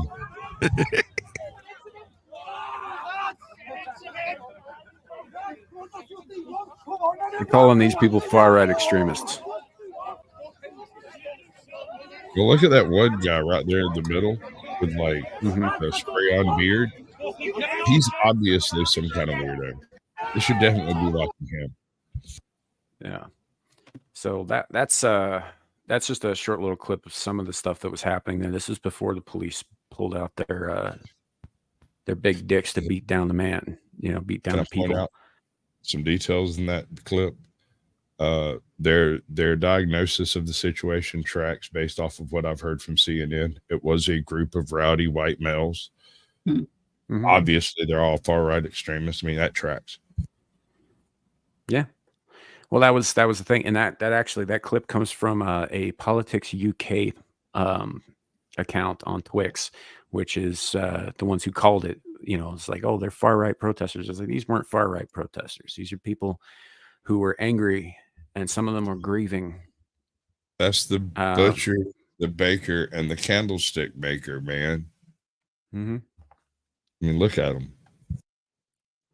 It's just, I don't know. It's fucking depressing that it comes to a point where the people who should be in the rights to defend their homes, to defend their way of life, are being told that they need to make way for a foreign way of life, which is objectively worse. Like, this is something that they don't tell you too much about, right? People talk about going to India and having spiritual experiences and shit like that. And yes, I will grant you, it's got a long tradition of that there. It also has a long tradition of raping people and then saying, oh, well, you're my wife now. Yeah. Mm-hmm. Yep.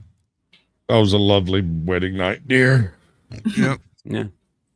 As she lies broken and bleeding and crying on the floor. So I'm just saying, like some things are just because it's not your culture doesn't make it better. Doesn't make it worse. No. Like, you got to look at this shit You objectively. There are certain things out there. Sam, you totally misunderstand. There was the moon and the glittering stars and the scent of jasmine on the air and the way her detached retina wobbled in her socket. Okay, enough. Yeah. I just like, there are some things that are just objectively worse. They just are. People talk about how all of civilization came from Africa. And it's like, I mean, maybe it did, maybe it didn't, but that doesn't explain why people who live in the center part of it are being hacked to death by with machetes by people who hoard all the fucking water, and everybody's still living in shitty little fucking thatch huts. Right? If they could do better, then why haven't they?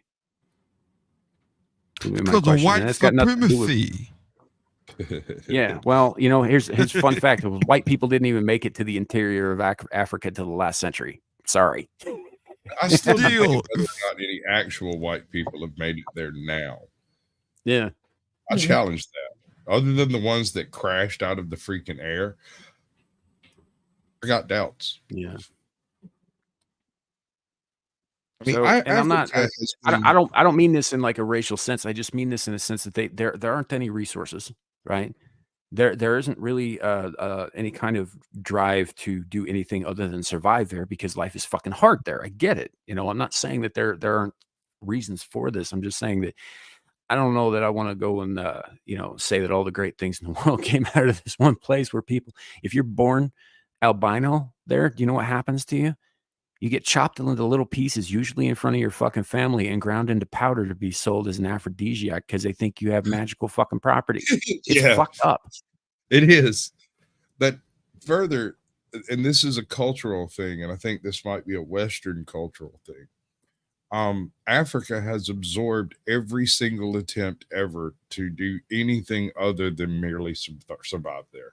Every culture who's ever sent resources into Africa for whatever reason simply lost those resources, just gone.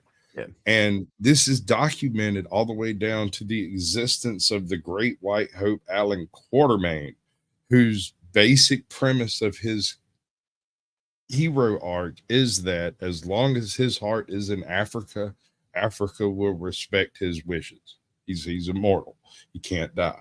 That's the great white hunter, the white savior of Africa. It's the most absurd trope in literary history. But it is a trope for a reason. Because Africa eats everything that goes to it. It doesn't really reach out well, but if you take something there, you will lose it. Yeah. And user, yeah, the Boers were in South Africa, sure, and they made it some ways up, but mostly they settled. Most of those guys were farmers, man. They settled, down by the Cape. What I'm talking about is Central Africa, and keep in mind, Africa's a big fucking continent. Yeah.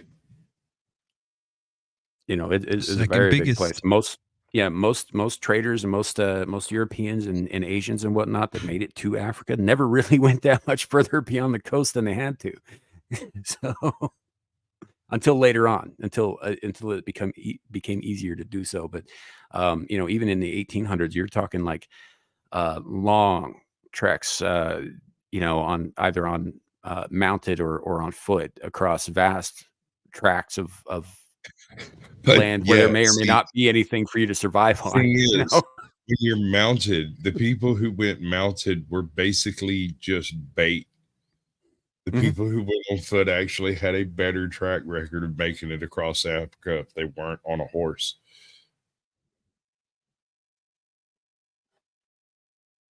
Yeah. Let's see what's Sandy Pickle saying here. He's saying, did you hear of in Cologne, Germany on New Year's Day, they had 800 plus rapes in the streets? The story I heard was because extreme religious views say it's okay if a woman goes into public uncovered. I did not hear that. Are you talking, was that was probably recently? I don't know. Yeah. I wouldn't be surprised at all because Germany's the same country that a couple years ago started passing out pamphlets to their native white young man population saying, hey, don't rape. It's not nice. But they didn't say anything to anybody else. Just just the very pale blonde Germans. You gotta tell people that. Well, I'm Only kind the of very wondering. pale blonde Germans. That's the thing is like, yeah. First of all, you shouldn't have to tell people not to do that because it's obviously fucked up and wrong.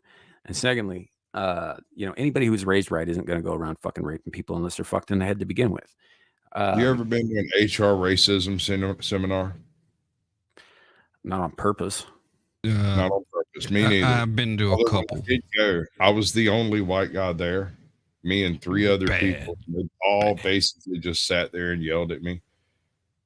It was funny. I thought it was hilarious. So that was Don't be like this man over here.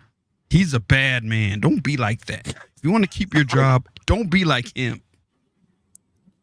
Well, I would have bought that. I could have at least played into the role if they'd have given me that role. But the fact is that I was on an all-black crew, and because I was white, I was the only one required to take this thing. And at first, I was like, no, and I put it off for a long time. And then I was like, well, you know what? Okay, fine, whatever. I'll go see what it's all about. But by the time I got around to doing it, everyone else that was going to work there had already done it.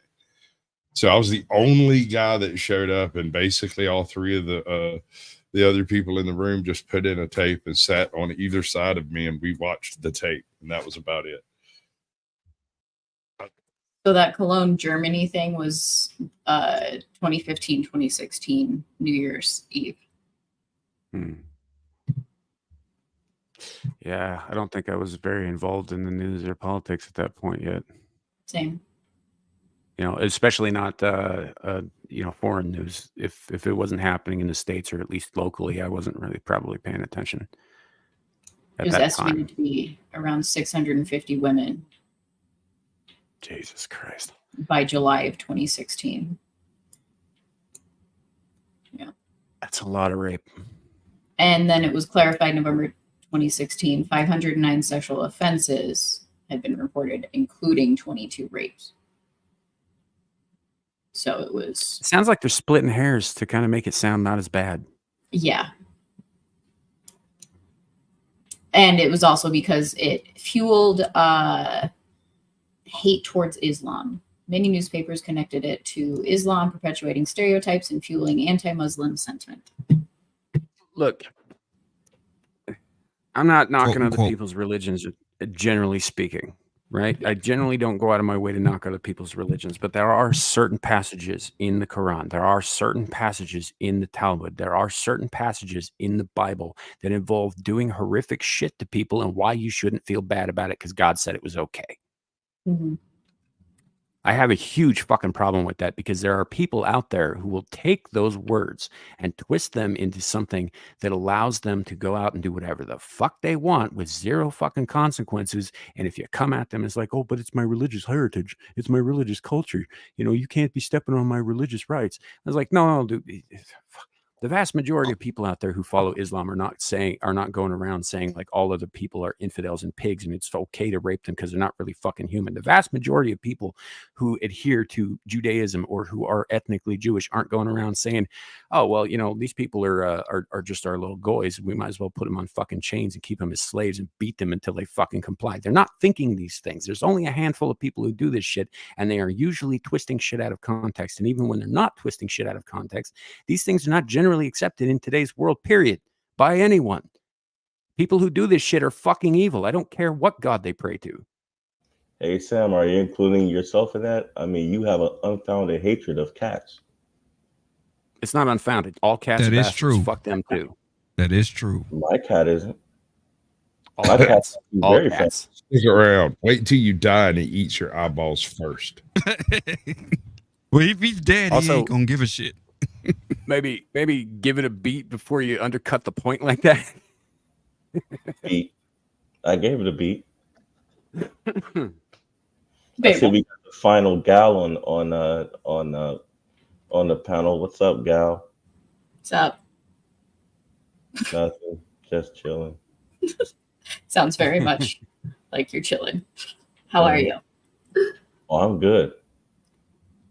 I asked Devil a very important question yesterday. I actually wish Sasquatch was there because he probably would have been able to answer it better. But I said, if he took you, Naomi, and all of the ladies that we interact with on panels, Here we who go. would most likely be the final girl in a Friday the 13th movie? I say Kohai. I mentioned her name too. He said he didn't know her well enough to make that choice.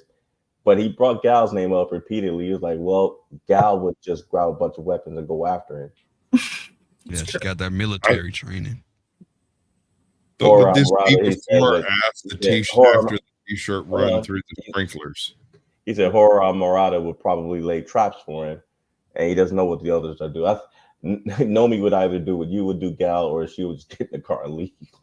Yeah, but we got to determine one thing. Are we dealing with like Friday the 13th horror movie where the big bad is simply an unstoppable force, or are we talking about some like slasher camp horror movie where it's just some dude with a knife?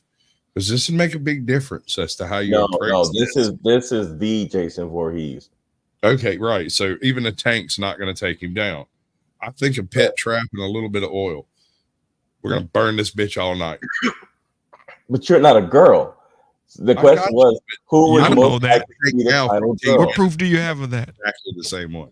Well, let's see. He's got an Adam's apple. His voice is deep. He's married to a woman. Have you seen the Olympics? Yeah, I've seen the Olympics. There's no way that guy is passing for a girl. That's why they're going around. They're going around copyright striking people who are even mentioned it. Dames and Dorks mentioned it the other night, and they got copyright struck by the Olympic. So sports that copyright. wasn't a copyright strike. They were Truism taken down. got his channels, not his channel, but his stream taken down for mentioning. Wait, hold on. Both of you started talking at the same time. I couldn't hear what Sam was saying. What was you saying? It wasn't a copyright strike. It was not a copyright strike. It was a, you know what I'm talking about. Yeah, Hate they had speech strike. YouTube take their stream down worldwide. Yeah. It was blocked worldwide. And yeah, it probably had more to do with like, you know, prohibited speech than it did about the event itself. Well, I disagree with that, Sam, because I actually looked at the screenshot that was taken up, and underneath it said something to the effect of they used their content. So Oh, well, the then that was Olympics probably has been ABC. notorious for this. Like when it comes to any sports, you have to basically edit the shit out of it, what you're showing, and block certain things. It's been a thing for sports channels for a long time. So it's not like a nefarious thing, but stuff like this tends to come up, especially if there's any controversy around it where it might be getting taken down, but it's not something that everyone frequently follows or does on their channel. So they think that they're being targeted by that organization, but it's just a common thing with sports in general. God, you'd think they'd want more exposure. Nobody watches the Olympics these days anyway, except to Right. bitch about them. And the people who were gonna watch it have been boycotting because of that little stunt that was pulled on opening night. Well, and everything thereafter. Yeah, that's why I'm not watching it. Nope. I wasn't gonna watch it anyway because it's in France this year. Yep. Yeah. Fuck those people. Yeah, fuck. Why not? those The Germans have been doing it for decades. Yeah, that's what I'm saying. You know, it's like I'm not bending over for France the same way they bent over for Germany. That's not happening. And that's what I was saying. People shouldn't be shocked that they let that man go in there and beat up on those girls. Of course, they were going to bend over. Started new Olympics. Yeah, of course, they were going to bend over to the DEI. That's what they do best over there.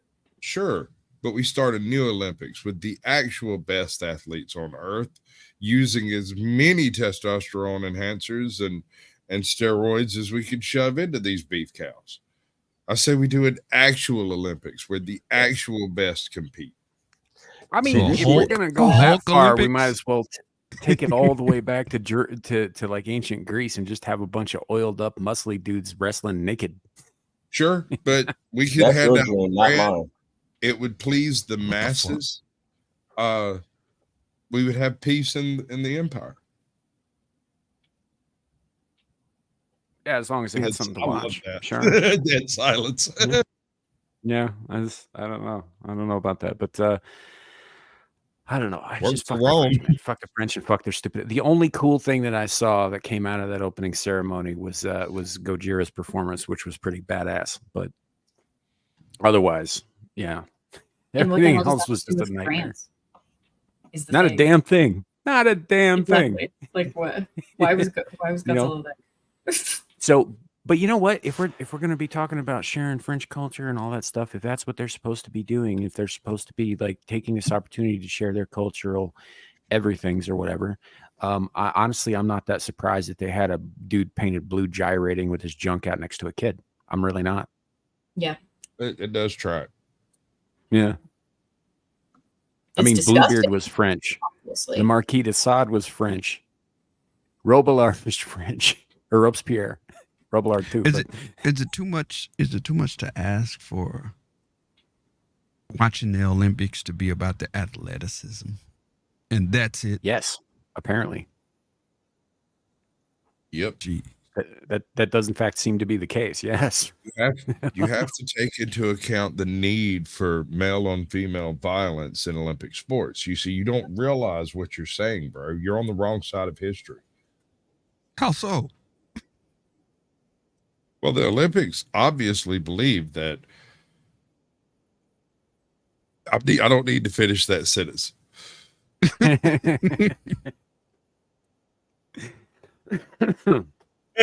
so, I don't know. Just like the hell with it. The hell with the whole thing. I wasn't planning on watching them anyway because I haven't watched the Olympics in like 20 fucking years or more. 2012 was the last one I watched when my heart was in it. Yeah, it used to be like you could turn on like with the Winter Olympics, they'd be doing like the downhill slalom or whatever, or figure skating or fucking hockey or some shit like that. And you just turn it on and be like, oh hey, it's the Olympics. Oh, how are we doing? Kind of thing. That's about it. Oh look, it's bobsledding. It's fine, right? But now it's all about the performances of the athletes before and after their actual sports performances. Right. Yep. This American Idol sports bar, you don't find the Olympics on but maybe one TV, and that's if it's urban. This one over here won't play the Olympics. It just doesn't. Yeah. You can't even request it. Yeah, because the Olympics used to be sports. Right. They Yeah, also So- don't serve Bud Light. I thought that was beautiful. that's gay beer. Gay beer. Jeez. So here's the thing that has been coming up recently. I think I mentioned this last night on the pub too. But as far as this Algerian boxer who everybody's saying is a dude, there is a chance that it's not like a dude, but like what they call intersex, or what we used to call hermaphrodite back in the Hermaphrodite. day, before somebody said that was fucking not nice or whatever. Yeah. Even though it's just descriptive, but whatever. You know, having both male and female organs is hermaphroditic, but whatever. But leaning more towards the XY side than the XX side, Yep. kind of thing. And that's what they're saying about this person. But you know, for all intents and purposes, I mean, if it's as tall as a dude, if it's built like a dude, if it's as dense as a dude, if it's as strong and fast as a dude, it's probably a dude. Yeah. Why didn't we You have this know? problem in previous Olympics? Because the Yeah. committee that made the decision to let him fight wasn't in charge in the previous ones. The ones that were given the power to make this choice, they are a lot more liberal in their decisions than the normal Here we committee. go. Damn liberals. No. I wish See, I was an and Zillage, that- anti-liberal. This right here, what Zillage is saying, is why I am so skeptical of this actually being the case of this XXY thing. Yep. Right? It's Well, because I figure you would have heard hermaphrodites or about this intersex before. are extremely rare mutations. Yeah. And you know how much these people love to talk about their divergences. So how is it that this hasn't been discussed in this person's history previously? That would be a Well, great that's what I want to That's what I know. said. Like, is this the first time they've tried to go to the Olympics? How long have they been doing this? Why did they just start now? If it is the first time, there's a lot of questions there. And like, I think this There- person was picked. yeah, that's Oh yeah, Picked. absolutely. There and here's the thing, like it's so rare that you actually have to search for these people, because first of all, except in the United States, where people say things that are not true about themselves all the fucking time, you're gonna have a very hard time finding somebody who's intersex, because their life is hard enough. They generally don't fucking go around telling people, yeah. you know. And even then, even amongst this tiny percentage of people who actually are afflicted with this kind of thing, there are even fewer of them who would be willing to come forward and fucking talk about it, let alone and how many of those who would be willing to talk about it would be athletically inclined in the first fucking place, and specifically in the sport of boxing. But that's the way they I mean, all you're talking were. That's how, you're that's talking how they about all started off. perfect confluence of events, though. Like this doesn't just happen. This was manufactured. If it's at all a thing, I think it's a dude. All and not of the intersex at letters, all of the letters of that group started off that way. Yeah, well, I'm Until just they were saying they were Clue, given this power isn't by about straight people. Well, that's the thing, Clue. This isn't about sexual identity. This isn't about trans or not trans. This is about a physical genetic deformity, right? And if this is in fact, this is why I don't believe that this person is in fact a hermaphrodite. I believe that is a dude dressed like a woman. Yep. Aerosmith said it best. It's the whole job. The whole job is to irritate. What? That's Janie's it. got a gun. Yeah. Dude, look like a lady. Oh, don't remind me of Aerosmith. That's what I just found out today. Don't ruin Aerosmith for me. How are we supposed to know that about that, though, Larry? There's no way. No, He's just- no. Steven Tyler's voice is messed up. They're saying it can't be repaired, so they had to stop touring. You know, it doesn't surprise me. Guy's been fucking singing nonstop for 60 years. Well, they said he had some kind of injury. I imagine Yeah. so. You scream like that. Imagine he's had 60 several. years. Yeah. Isn't that how Eddie Kendricks died? The falsetto of Temptations. Throat cancer. Something You know, like that. Too much yeah. of anything It's- is a bad thing. Well, it's really common for people to form like lesions on their larynx and shit when they sing, especially if they're not singing correctly. And a lot of people who make it big didn't make it big because they were professional singers. They made it big in garages, like Aerosmith did, you know, for example. And so there are things that they do that they get to the habits of that are very hard to break. that end up causing damage to their vocal cords down the road that they usually have to go in and have surgeries to fix. This happens to a lot of singers, especially ones who aren't classically and professionally trained prior to beginning their career. One of my favorite vocalists is this dude named Kaio from a band called Duran Gray, who has had, I think, 4 separate surgeries on his larynx to correct these exact problems, because the things he does with his voice shouldn't be humanly possible. You know, and so he does this shit to himself, and he knows that there's problems there. He's actually a lot more careful about it now, but when he was younger, he wasn't. And he will go from like deep bass growls to the most ear-splitting fucking high C screaming in a single breath. And he's a pretty solid, clean singer too. I prefer, but yeah, but it fucks with your vocal cords, and even people who sing professionally like have problems if they don't properly hydrate and take care of it and rest when they need to and that kind of thing. So it wouldn't surprise me at all, because Steven Tyler has been very boisterous in his career, and he's been doing it for a very, very long time. He's probably had multiple injuries that have compounded in this last one, when they're saying, Larry, what you're saying, that he may not recover from this. It may just be the result of like multiple injuries over the years, just doing too much damage, kind of thing, which wouldn't surprise me at all.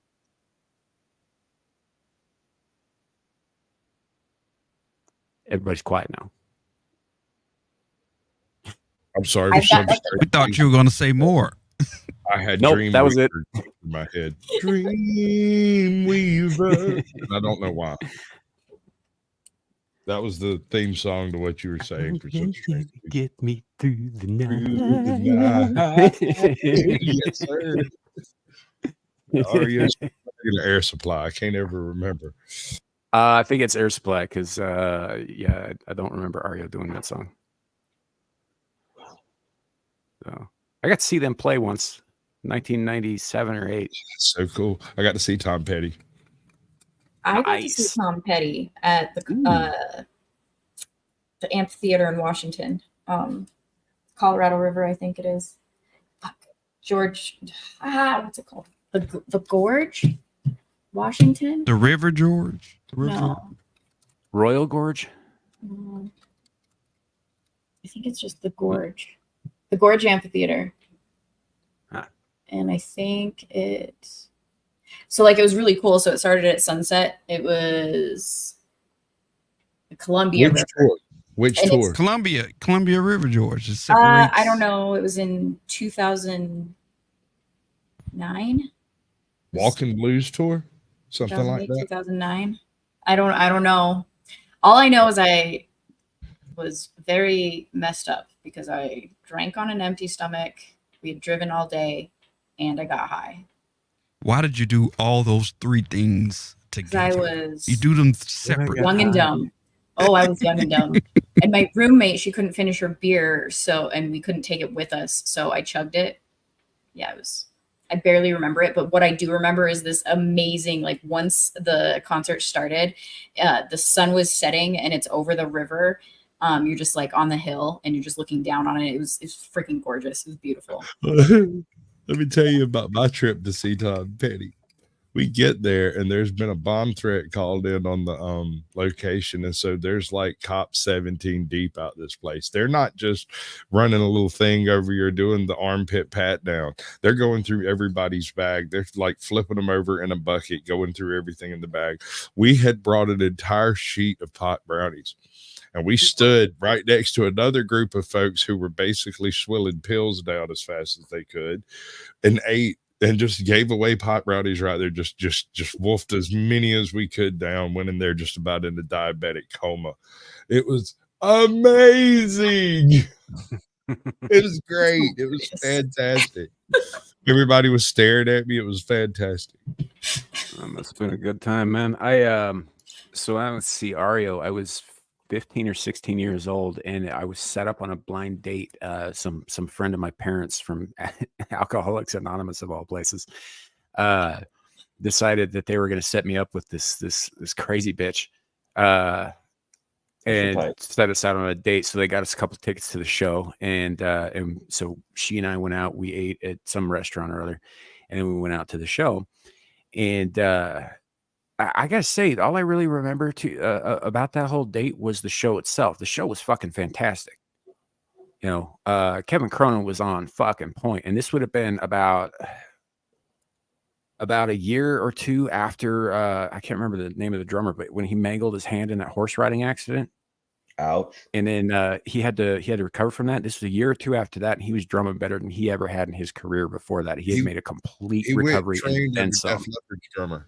He went and Yeah. put together. So he went and talked to, I can't remember the dude's name, Def Leppard's drummer, who to this day is probably one of the best drummers in history. Oh yeah, without he's incredible. But he Nah, went I don't incredible. know And- about that, bro. It was a great fucking show, but I'm so glad I didn't end up having I a don't second know date with this about crazy bitch. But anyway, that reminds me of something. Sasquatch. What has 9 arms and sucks?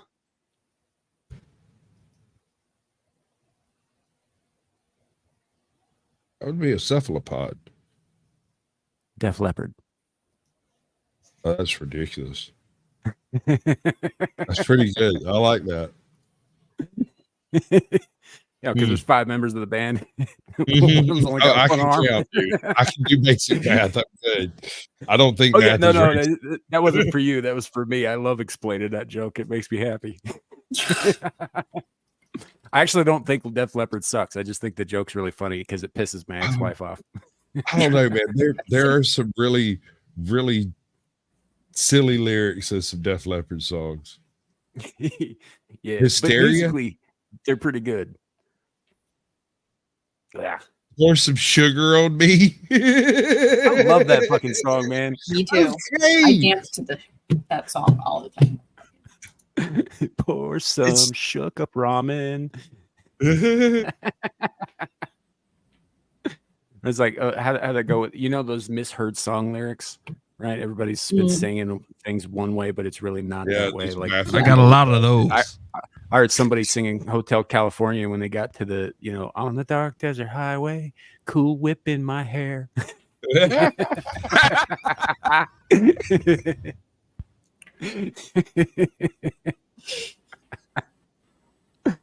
Oh man, I love it. I love it. I love it.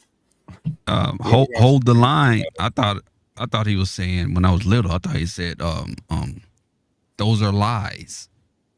Oh, okay. Toto. Yeah. You know, John Fogerty once sued himself for his own music because he had changed from one band to another and his sound was so unique that it was distinguished as patented. And so when he went to a different representative, the old company sued the new company for rights to John Fogerty's voice. Okay. So don't be too individual. It can be legally entrapping. Yeah. What was messed Oh, up man. though was during the court case, he was actually subpoenaed twice by both entities because he had essentially established both entities, and so legally he had to come and testify for and against himself. And the judge looked at the case and went, "This is absurd. No, we can't do this. Get the fuck out of here. Go away. Y'all That was an stupid." interesting Quit it." gesture.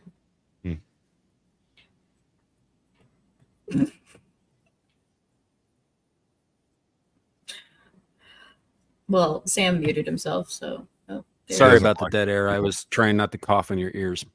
I could have figured I was going to make a joke like that. So, especially after Sasquatch just made that joke or gesture with his hands. Don't smoke, kids. It's not good.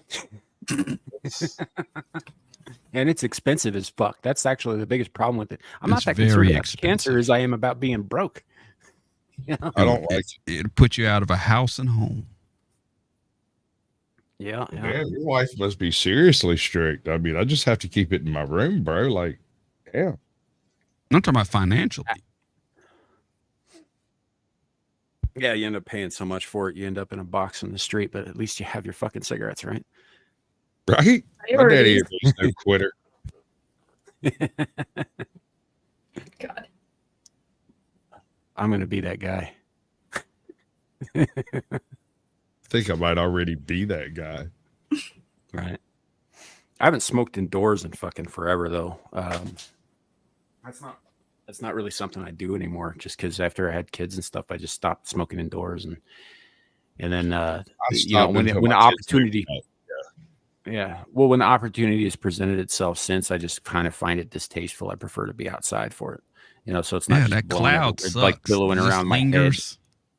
Yeah, The gray cloud that just lingers. That sucks. You like need the wind to blow that away. There was a time when I didn't mind it at all, right? I could just chain smoke in a fucking small room with no ventilation all day long, and I'd be fine and all that stuff. But once I got used to not having to do that anymore, it's hard to go back. I hear you. That's why I have a fan. better living through technology. Right. You turn it around in reverse. Yeah. That only matters if you got a window, though. Otherwise, it just moves the shit around the room. Hey, when you're smoking, who cares? As long as it's not right in front of your eyes. Yeah. Yeah, that's always fun. I actually got cigarette ash, like hot burning, actually on fire cigarette ash in my eye one time. Whoa. I have a scar on my chest because of it. I was dancing with a guy that had a lit cigarette and it went down my cleavage. So I have like 2 lovely little dots right here. It's kind of hilarious. Nice. Yeah, what does it look like? I'm not sure. It's like, It ruined my favorite bra, though. I was very upset with that. Did I you really slap nylon or something? What? Did you Was it slap nylon or something? The bra? Yeah.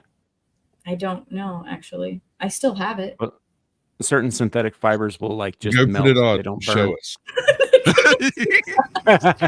Did you slap him though? That's the question I want to know. No, it wasn't his fault. He was bumped into. So I forgave him.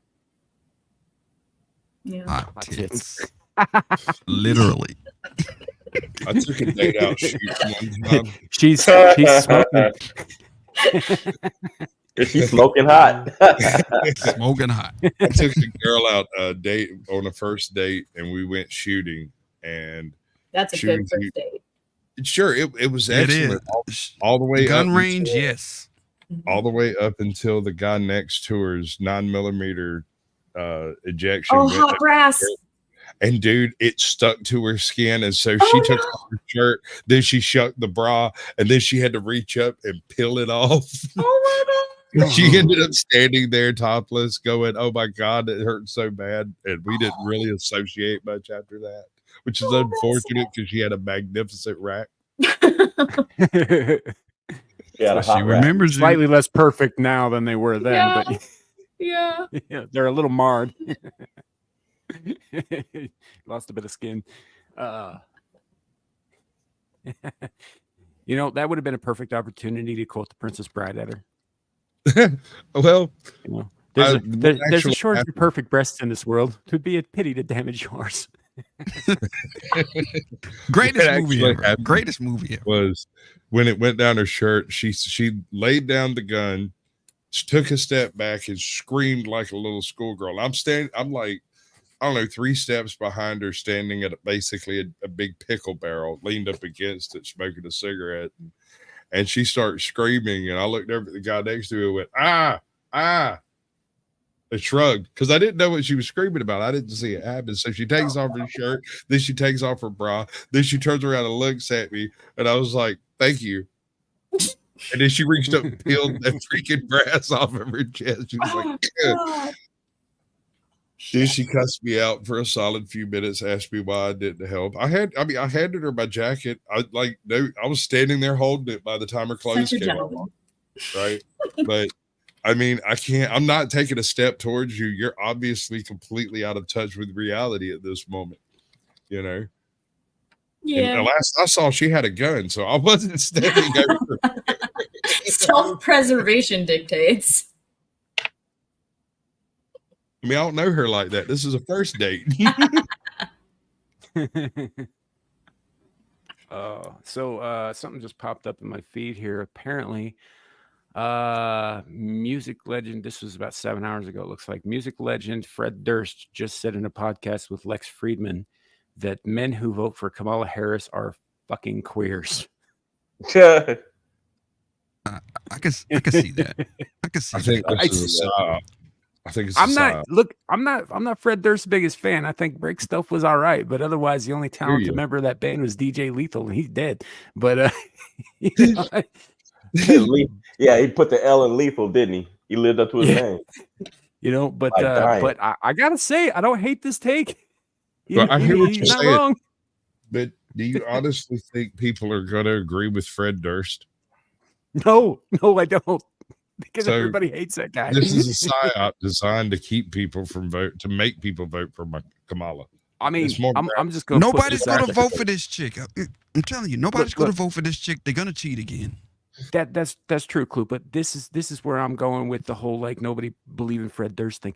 Scott Stapp of fucking Creed knocked his ass out.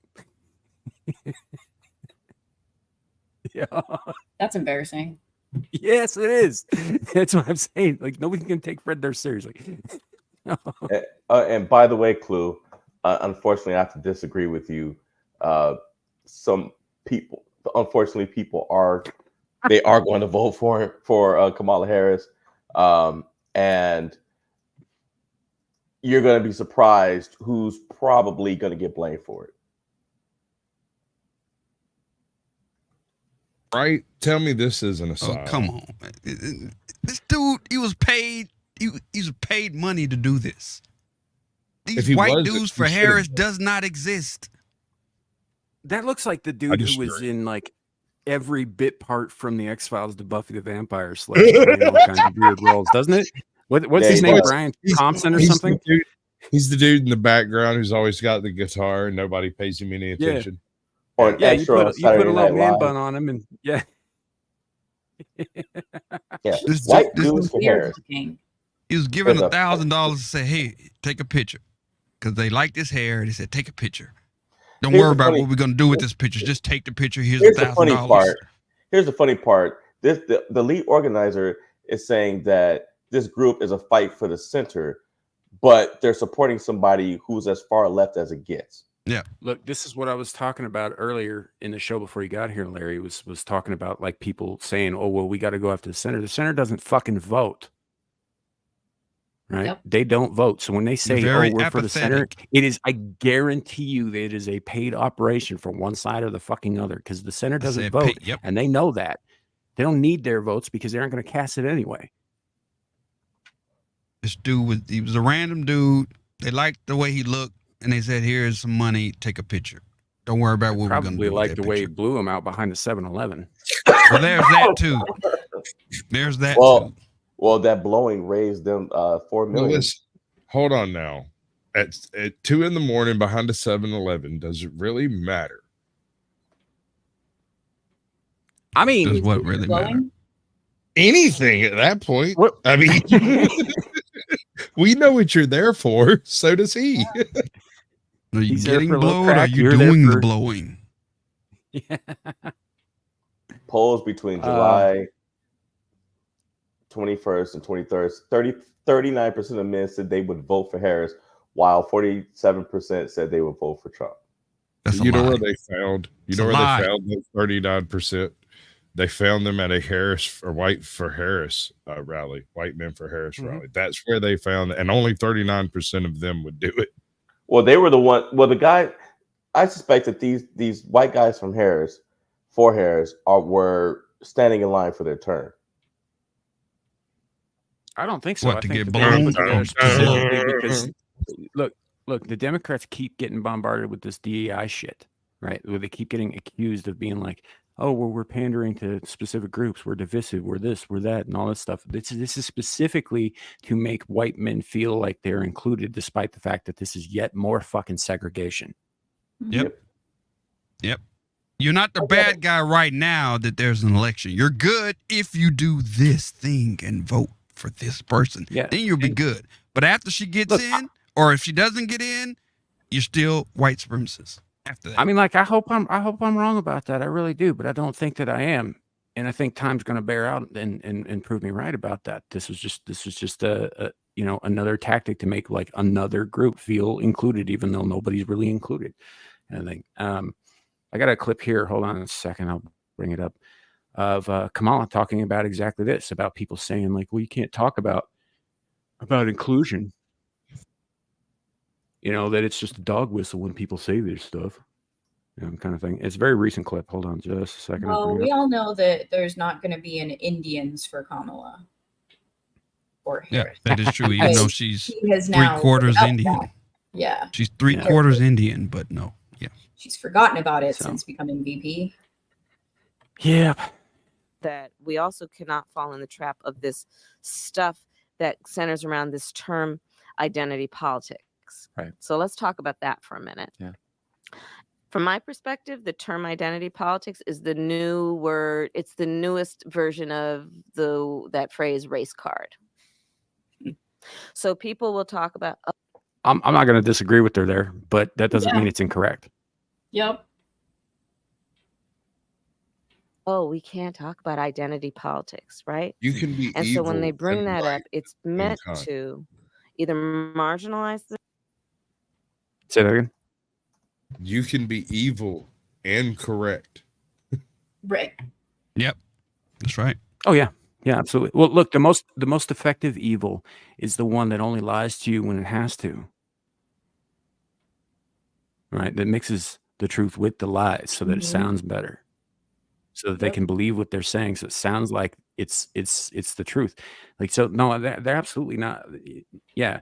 Now I would say that she was probably fed this line, because I don't believe that she is currently in this state to be thinking like this herself, because I think they've been doping her too. But I think that allegedly YouTube. She has no original thought in her Montel brain. I agree with that. Mm-hmm. Montel. I agree with that. Montel. Speaking of 7-Elevens and Outback. Yeah, I'm just saying. She got Montel in the brain. He must have been amazing in bed. Well, only she could tell. The topic of discussion, or to shut you up, or to quiet you down. So here's how I feel about it.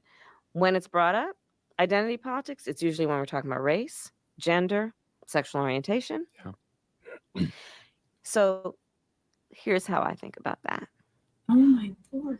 Where America stands on those issues, which often are about civil rights, where America stands on those issues is about America's identity. So don't come at me, and Democratic Party, don't fall into a trap of saying, oh, we can't talk about identity politics. What? Where America stands on those issues is about America's identity. Keep repeating it so it makes sense somehow. America's identity, gal. America, not identity politics. Those are two different words. This is what she means, right? She what she's saying right there is designed to make you feel like she's making sense. This is absolutely true. But what she is actually doing is, there's this little axiom that we use that ends in "divided we fall." Mm-hmm. Right? Don't come at me about identity politics. This is why we don't do identity politics, because divided we fall. Yep. Period. She didn't even say that. All she said really is she used a definition, or in order to define something she couldn't personally define, she utilized a straw man definition of something that is equally nebulous. American identity is identity politics. Wait, what? That doesn't make any sense. Yeah. If you think about it, yeah. And here's the other thing, and you bring up this thing that she says over and over and over again. We need to unburden ourselves from what has been. That is a repurposed Marxist quote, actually. Yep. Like there's so many people out there going hypnosis. like, "Oh, she's saying this thing that doesn't make any sense." I was like, "No, it makes perfect fucking sense. She's a Marxist. She is quoting Karl Marx." Sort of. Quoting, kind of bad at that. I think she's quoting someone who quoted Karl Marx to her. because this Yeah. woman, I don't know if you guys get the ads ever since Biden stepped down on YouTube, but it's almost Mhm. every single video I get her begging for money ads. If you actually watch those ads, she'll talk for like 4 or 5 words and then her eyes dart over to the script that she's reading so she can then read the next 4 or 5 words. It is very She's a obvious stupid and broken motherfucker. speech. That's what I've been saying that for 4 years. But Right, people on that's Facebook, exactly my people on point. yeah, people on Facebook want to block me and stuff. I said this is a dumb person. Yep.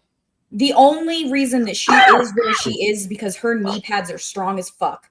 I don't even give a shit There it is. that people want Hit to it be right like, on the head. setting aside the everybody's got to pass, blah, blah. I'm not going to attack her on that. I'm going to attack her on her policies and blah, blah, blah. No, fucking attack her on how she got where she is as well. Because And the that pa- woman crawled her way to the top on her fucking knees, allegedly. Well, she did it on her I- back too. She got, Well- I mean, she got acrobatic with that mess. I mean, she probably could have. I mean, if there was a spot for it in the Olympics, she would have won. Like at Look. some point along the way, she should have been able to have some sort of public speech that makes coherent thoughts. No, she And just it does not exist. Just laugh. and it's not even a real laugh. It's like someone played. It's like a mockingbird or a magpie learning to laugh.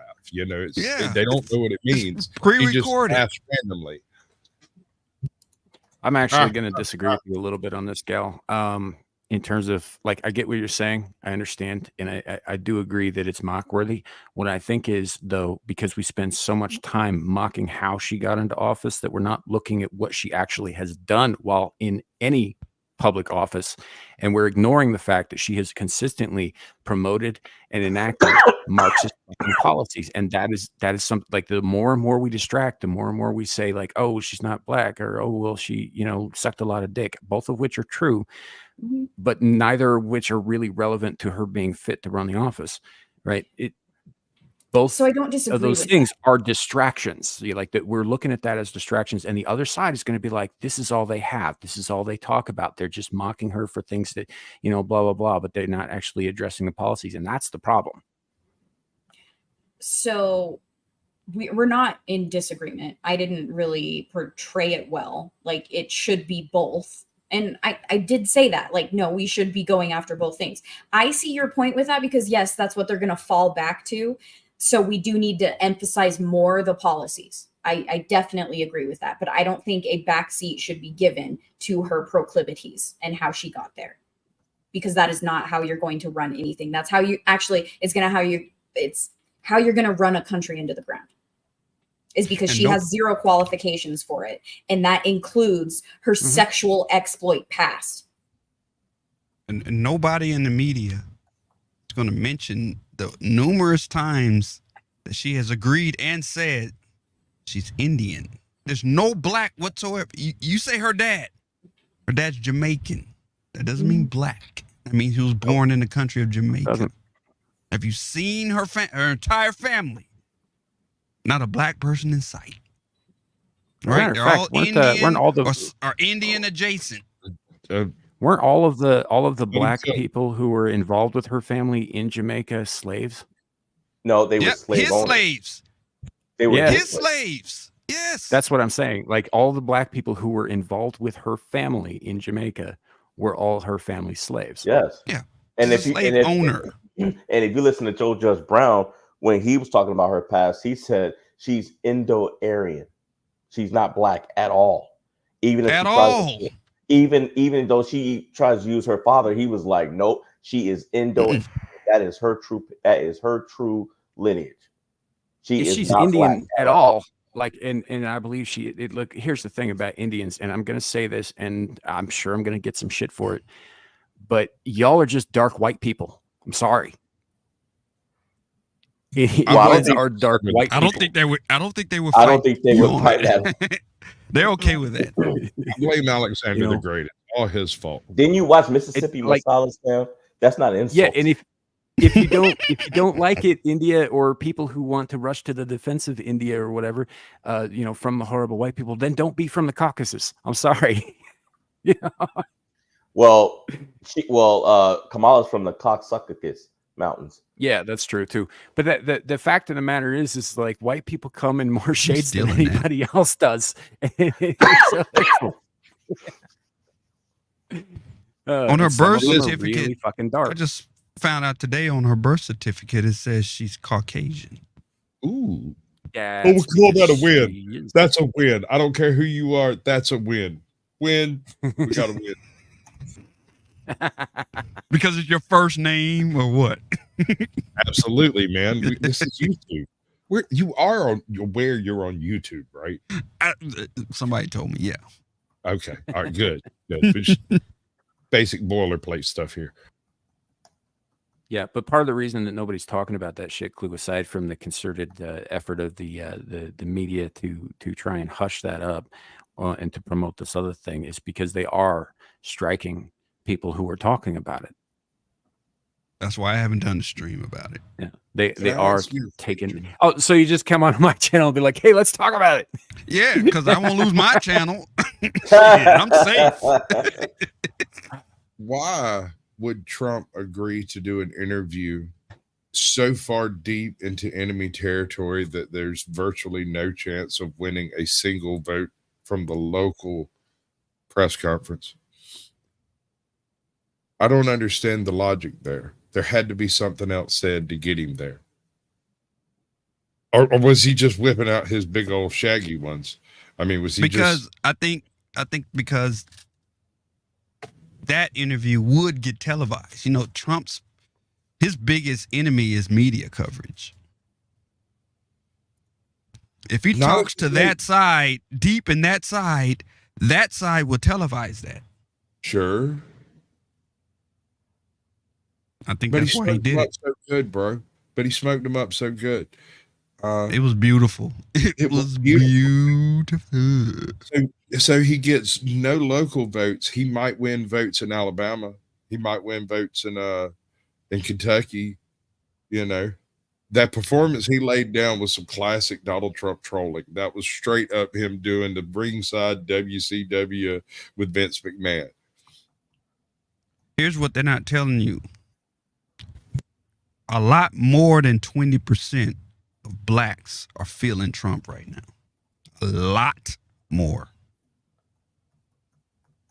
Yeah. I like to take this moment to remind people too about identity and all that stuff. When they talk about Obama being black, sure, he was half. He was also half white. You know, this whole we got to get past this one drop bullshit that they keep trying to bring back.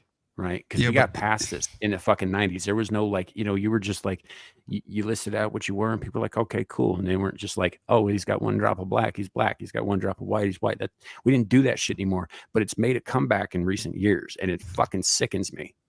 Yeah, but Sam, was he even half black? Sam, I got some NyQuil I can lend you. He was half Kenyan, right?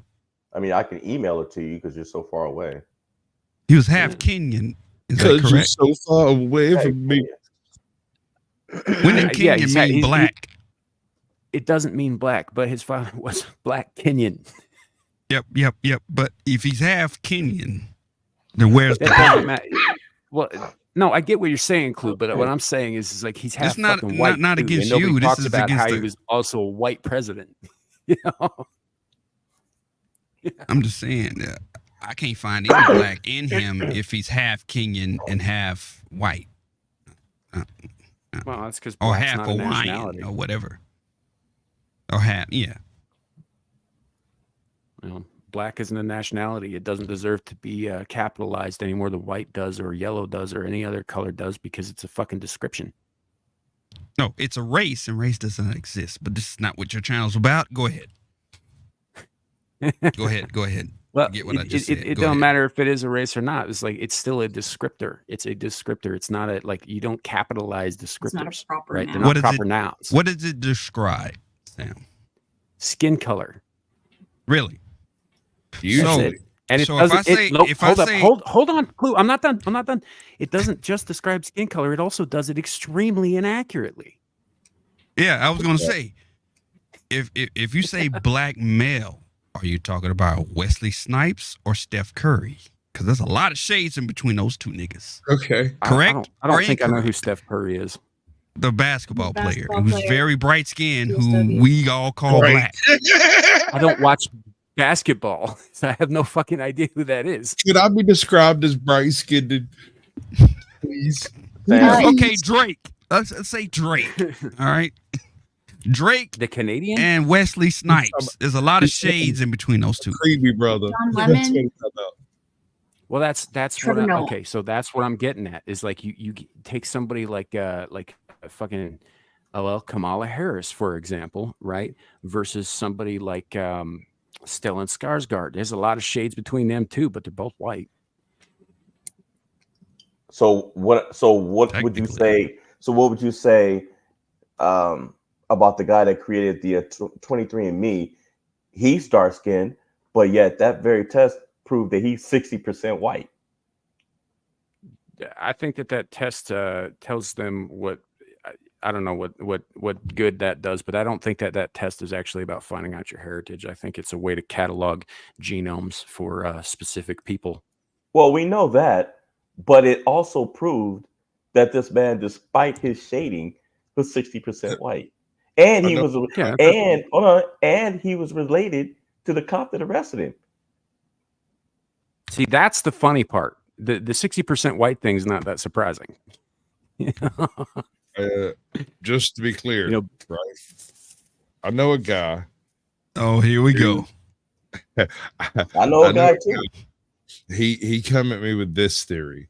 The whole 23andMe thing, all of the different gene mapping things that have happened over the last 20 years that's publicly available, and you just voluntarily send in they're looking for a descendant of the Habsburgs.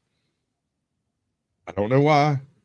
He couldn't explain that part, but he was absolutely convinced that they believe there's a lost descendant out there. They're looking for it to give them the wealth of the Habsburgs to do with as he pleases or something. It's a nutty dude. He's funny though. I think so.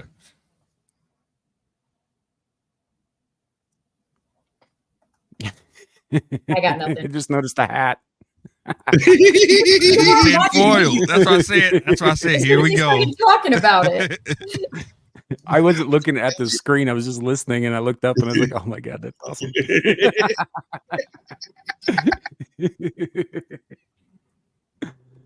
Oh, I love it.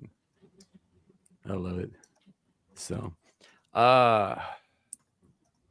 yeah, I don't know. This might be a good place to stop because I'm torn between doing a couple of things right now, yelling at Shadow and DMs and getting some food in my belly. Yeah. Hey, what's an Shadow asinine doing? fucking Let me check it out. Yeah. Yeah. He's going to be you one day. About 10 years, 20 years. He's going to be the new Samuel Hunter of the Shitternet.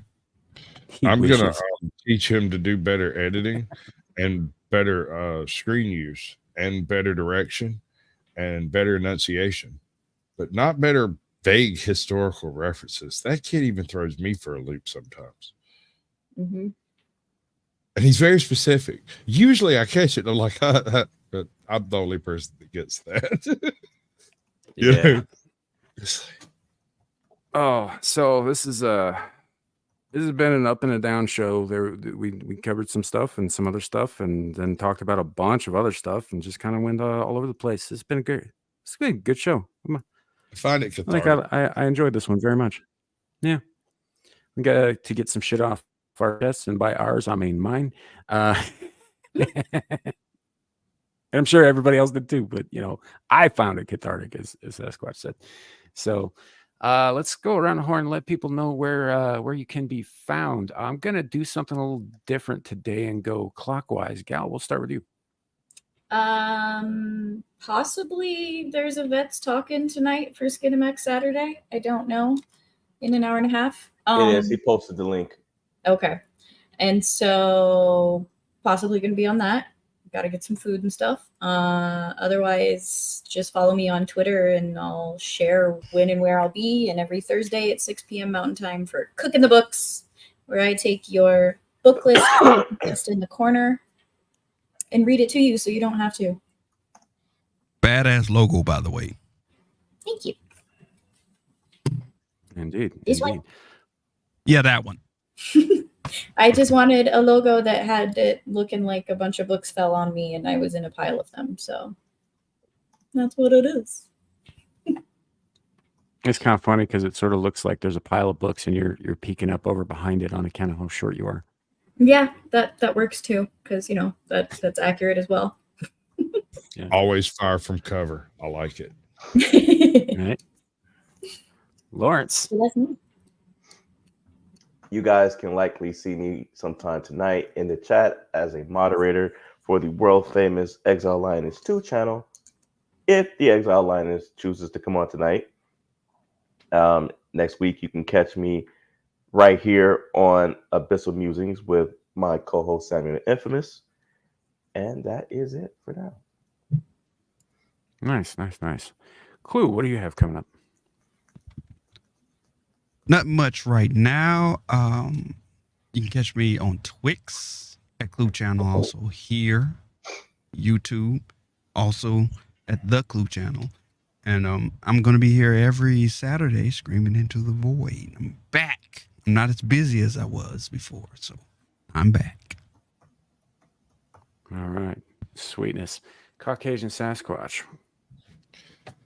Well, tomorrow at 8 p.m. Eastern, I've got the Blast Radius with Captain Curmudgeon. It's been the developers of Reality have really upped their game these past couple of weeks, and so that's been good. We usually have Jay Rillo in a second chair, which is interesting. He's from like the Manosphere, so what we have is like a California Republican and a Florida Republican that argue over details of perception. I'm not sure exactly how to define it, but it actually worked out really well last week. I was very impressed with the whole process as it went down. I went and got some funny memes for this week because apparently they can just hold a conversation without, resulting to just screaming at each other, and that's great. I didn't have to say a word. I sat there dead silent through the whole show last time. It's fantastic. As a producer should. Tuesdays I have the Naughty Corner with Ajot, and I think it's Suka is the one that wrote the theme for that. And yeah, that's all I've really got scheduled at the moment. I dropped the link to tomorrow's show in the chat over here in Sam's chat if anybody's interested. You can hate me for it, but I'm going to make that show do something. It's going to jiggle. Go and jiggle. I don't know. It's going to jiggle. I'm going to poke it with a stick till it freaking jiggles. I'm just going to leave that right there. Right where you left it. Yeah, just going to leave it on the table and walk the fuck away.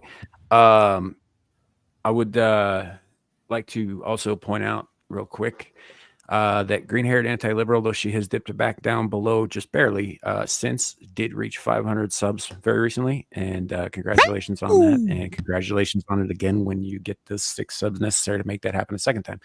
I cannot sub more than once, or I would, but it is what it is. And also recently, Caucasian Sasquatch just reached 5,000 subs, so congratulations on that, buddy. Well, everybody loves That's pretty awesome. Yeah, I'm real nice. I'm so sweet. That's objectively untrue, but yeah. I'm dark though. Like a deep dark chocolate. Never mind. I need to stop. So this is getting less and less Caucasian. Never heard me do my rendition of Big Salty Balls. Right. So if you guys are watching on Rumble or on YouTube, you can find the links for everybody you see here on the panel, plus some others in the description below. So go check them out, sub to them, watch their stuff as it comes out, and interact in their chats. Just generally, do it because I say so. Minions, go forth. I don't know where I'm going with that. I just got a little megalomaniacal for a second. Don't worry, it'll pass. As far as myself, obviously, we do this show here. We do Abyssal Musings on Fridays. You can find myself and Gal over on Beelzebub on Beelzehub every Friday night, Saturday morning in the wee hours.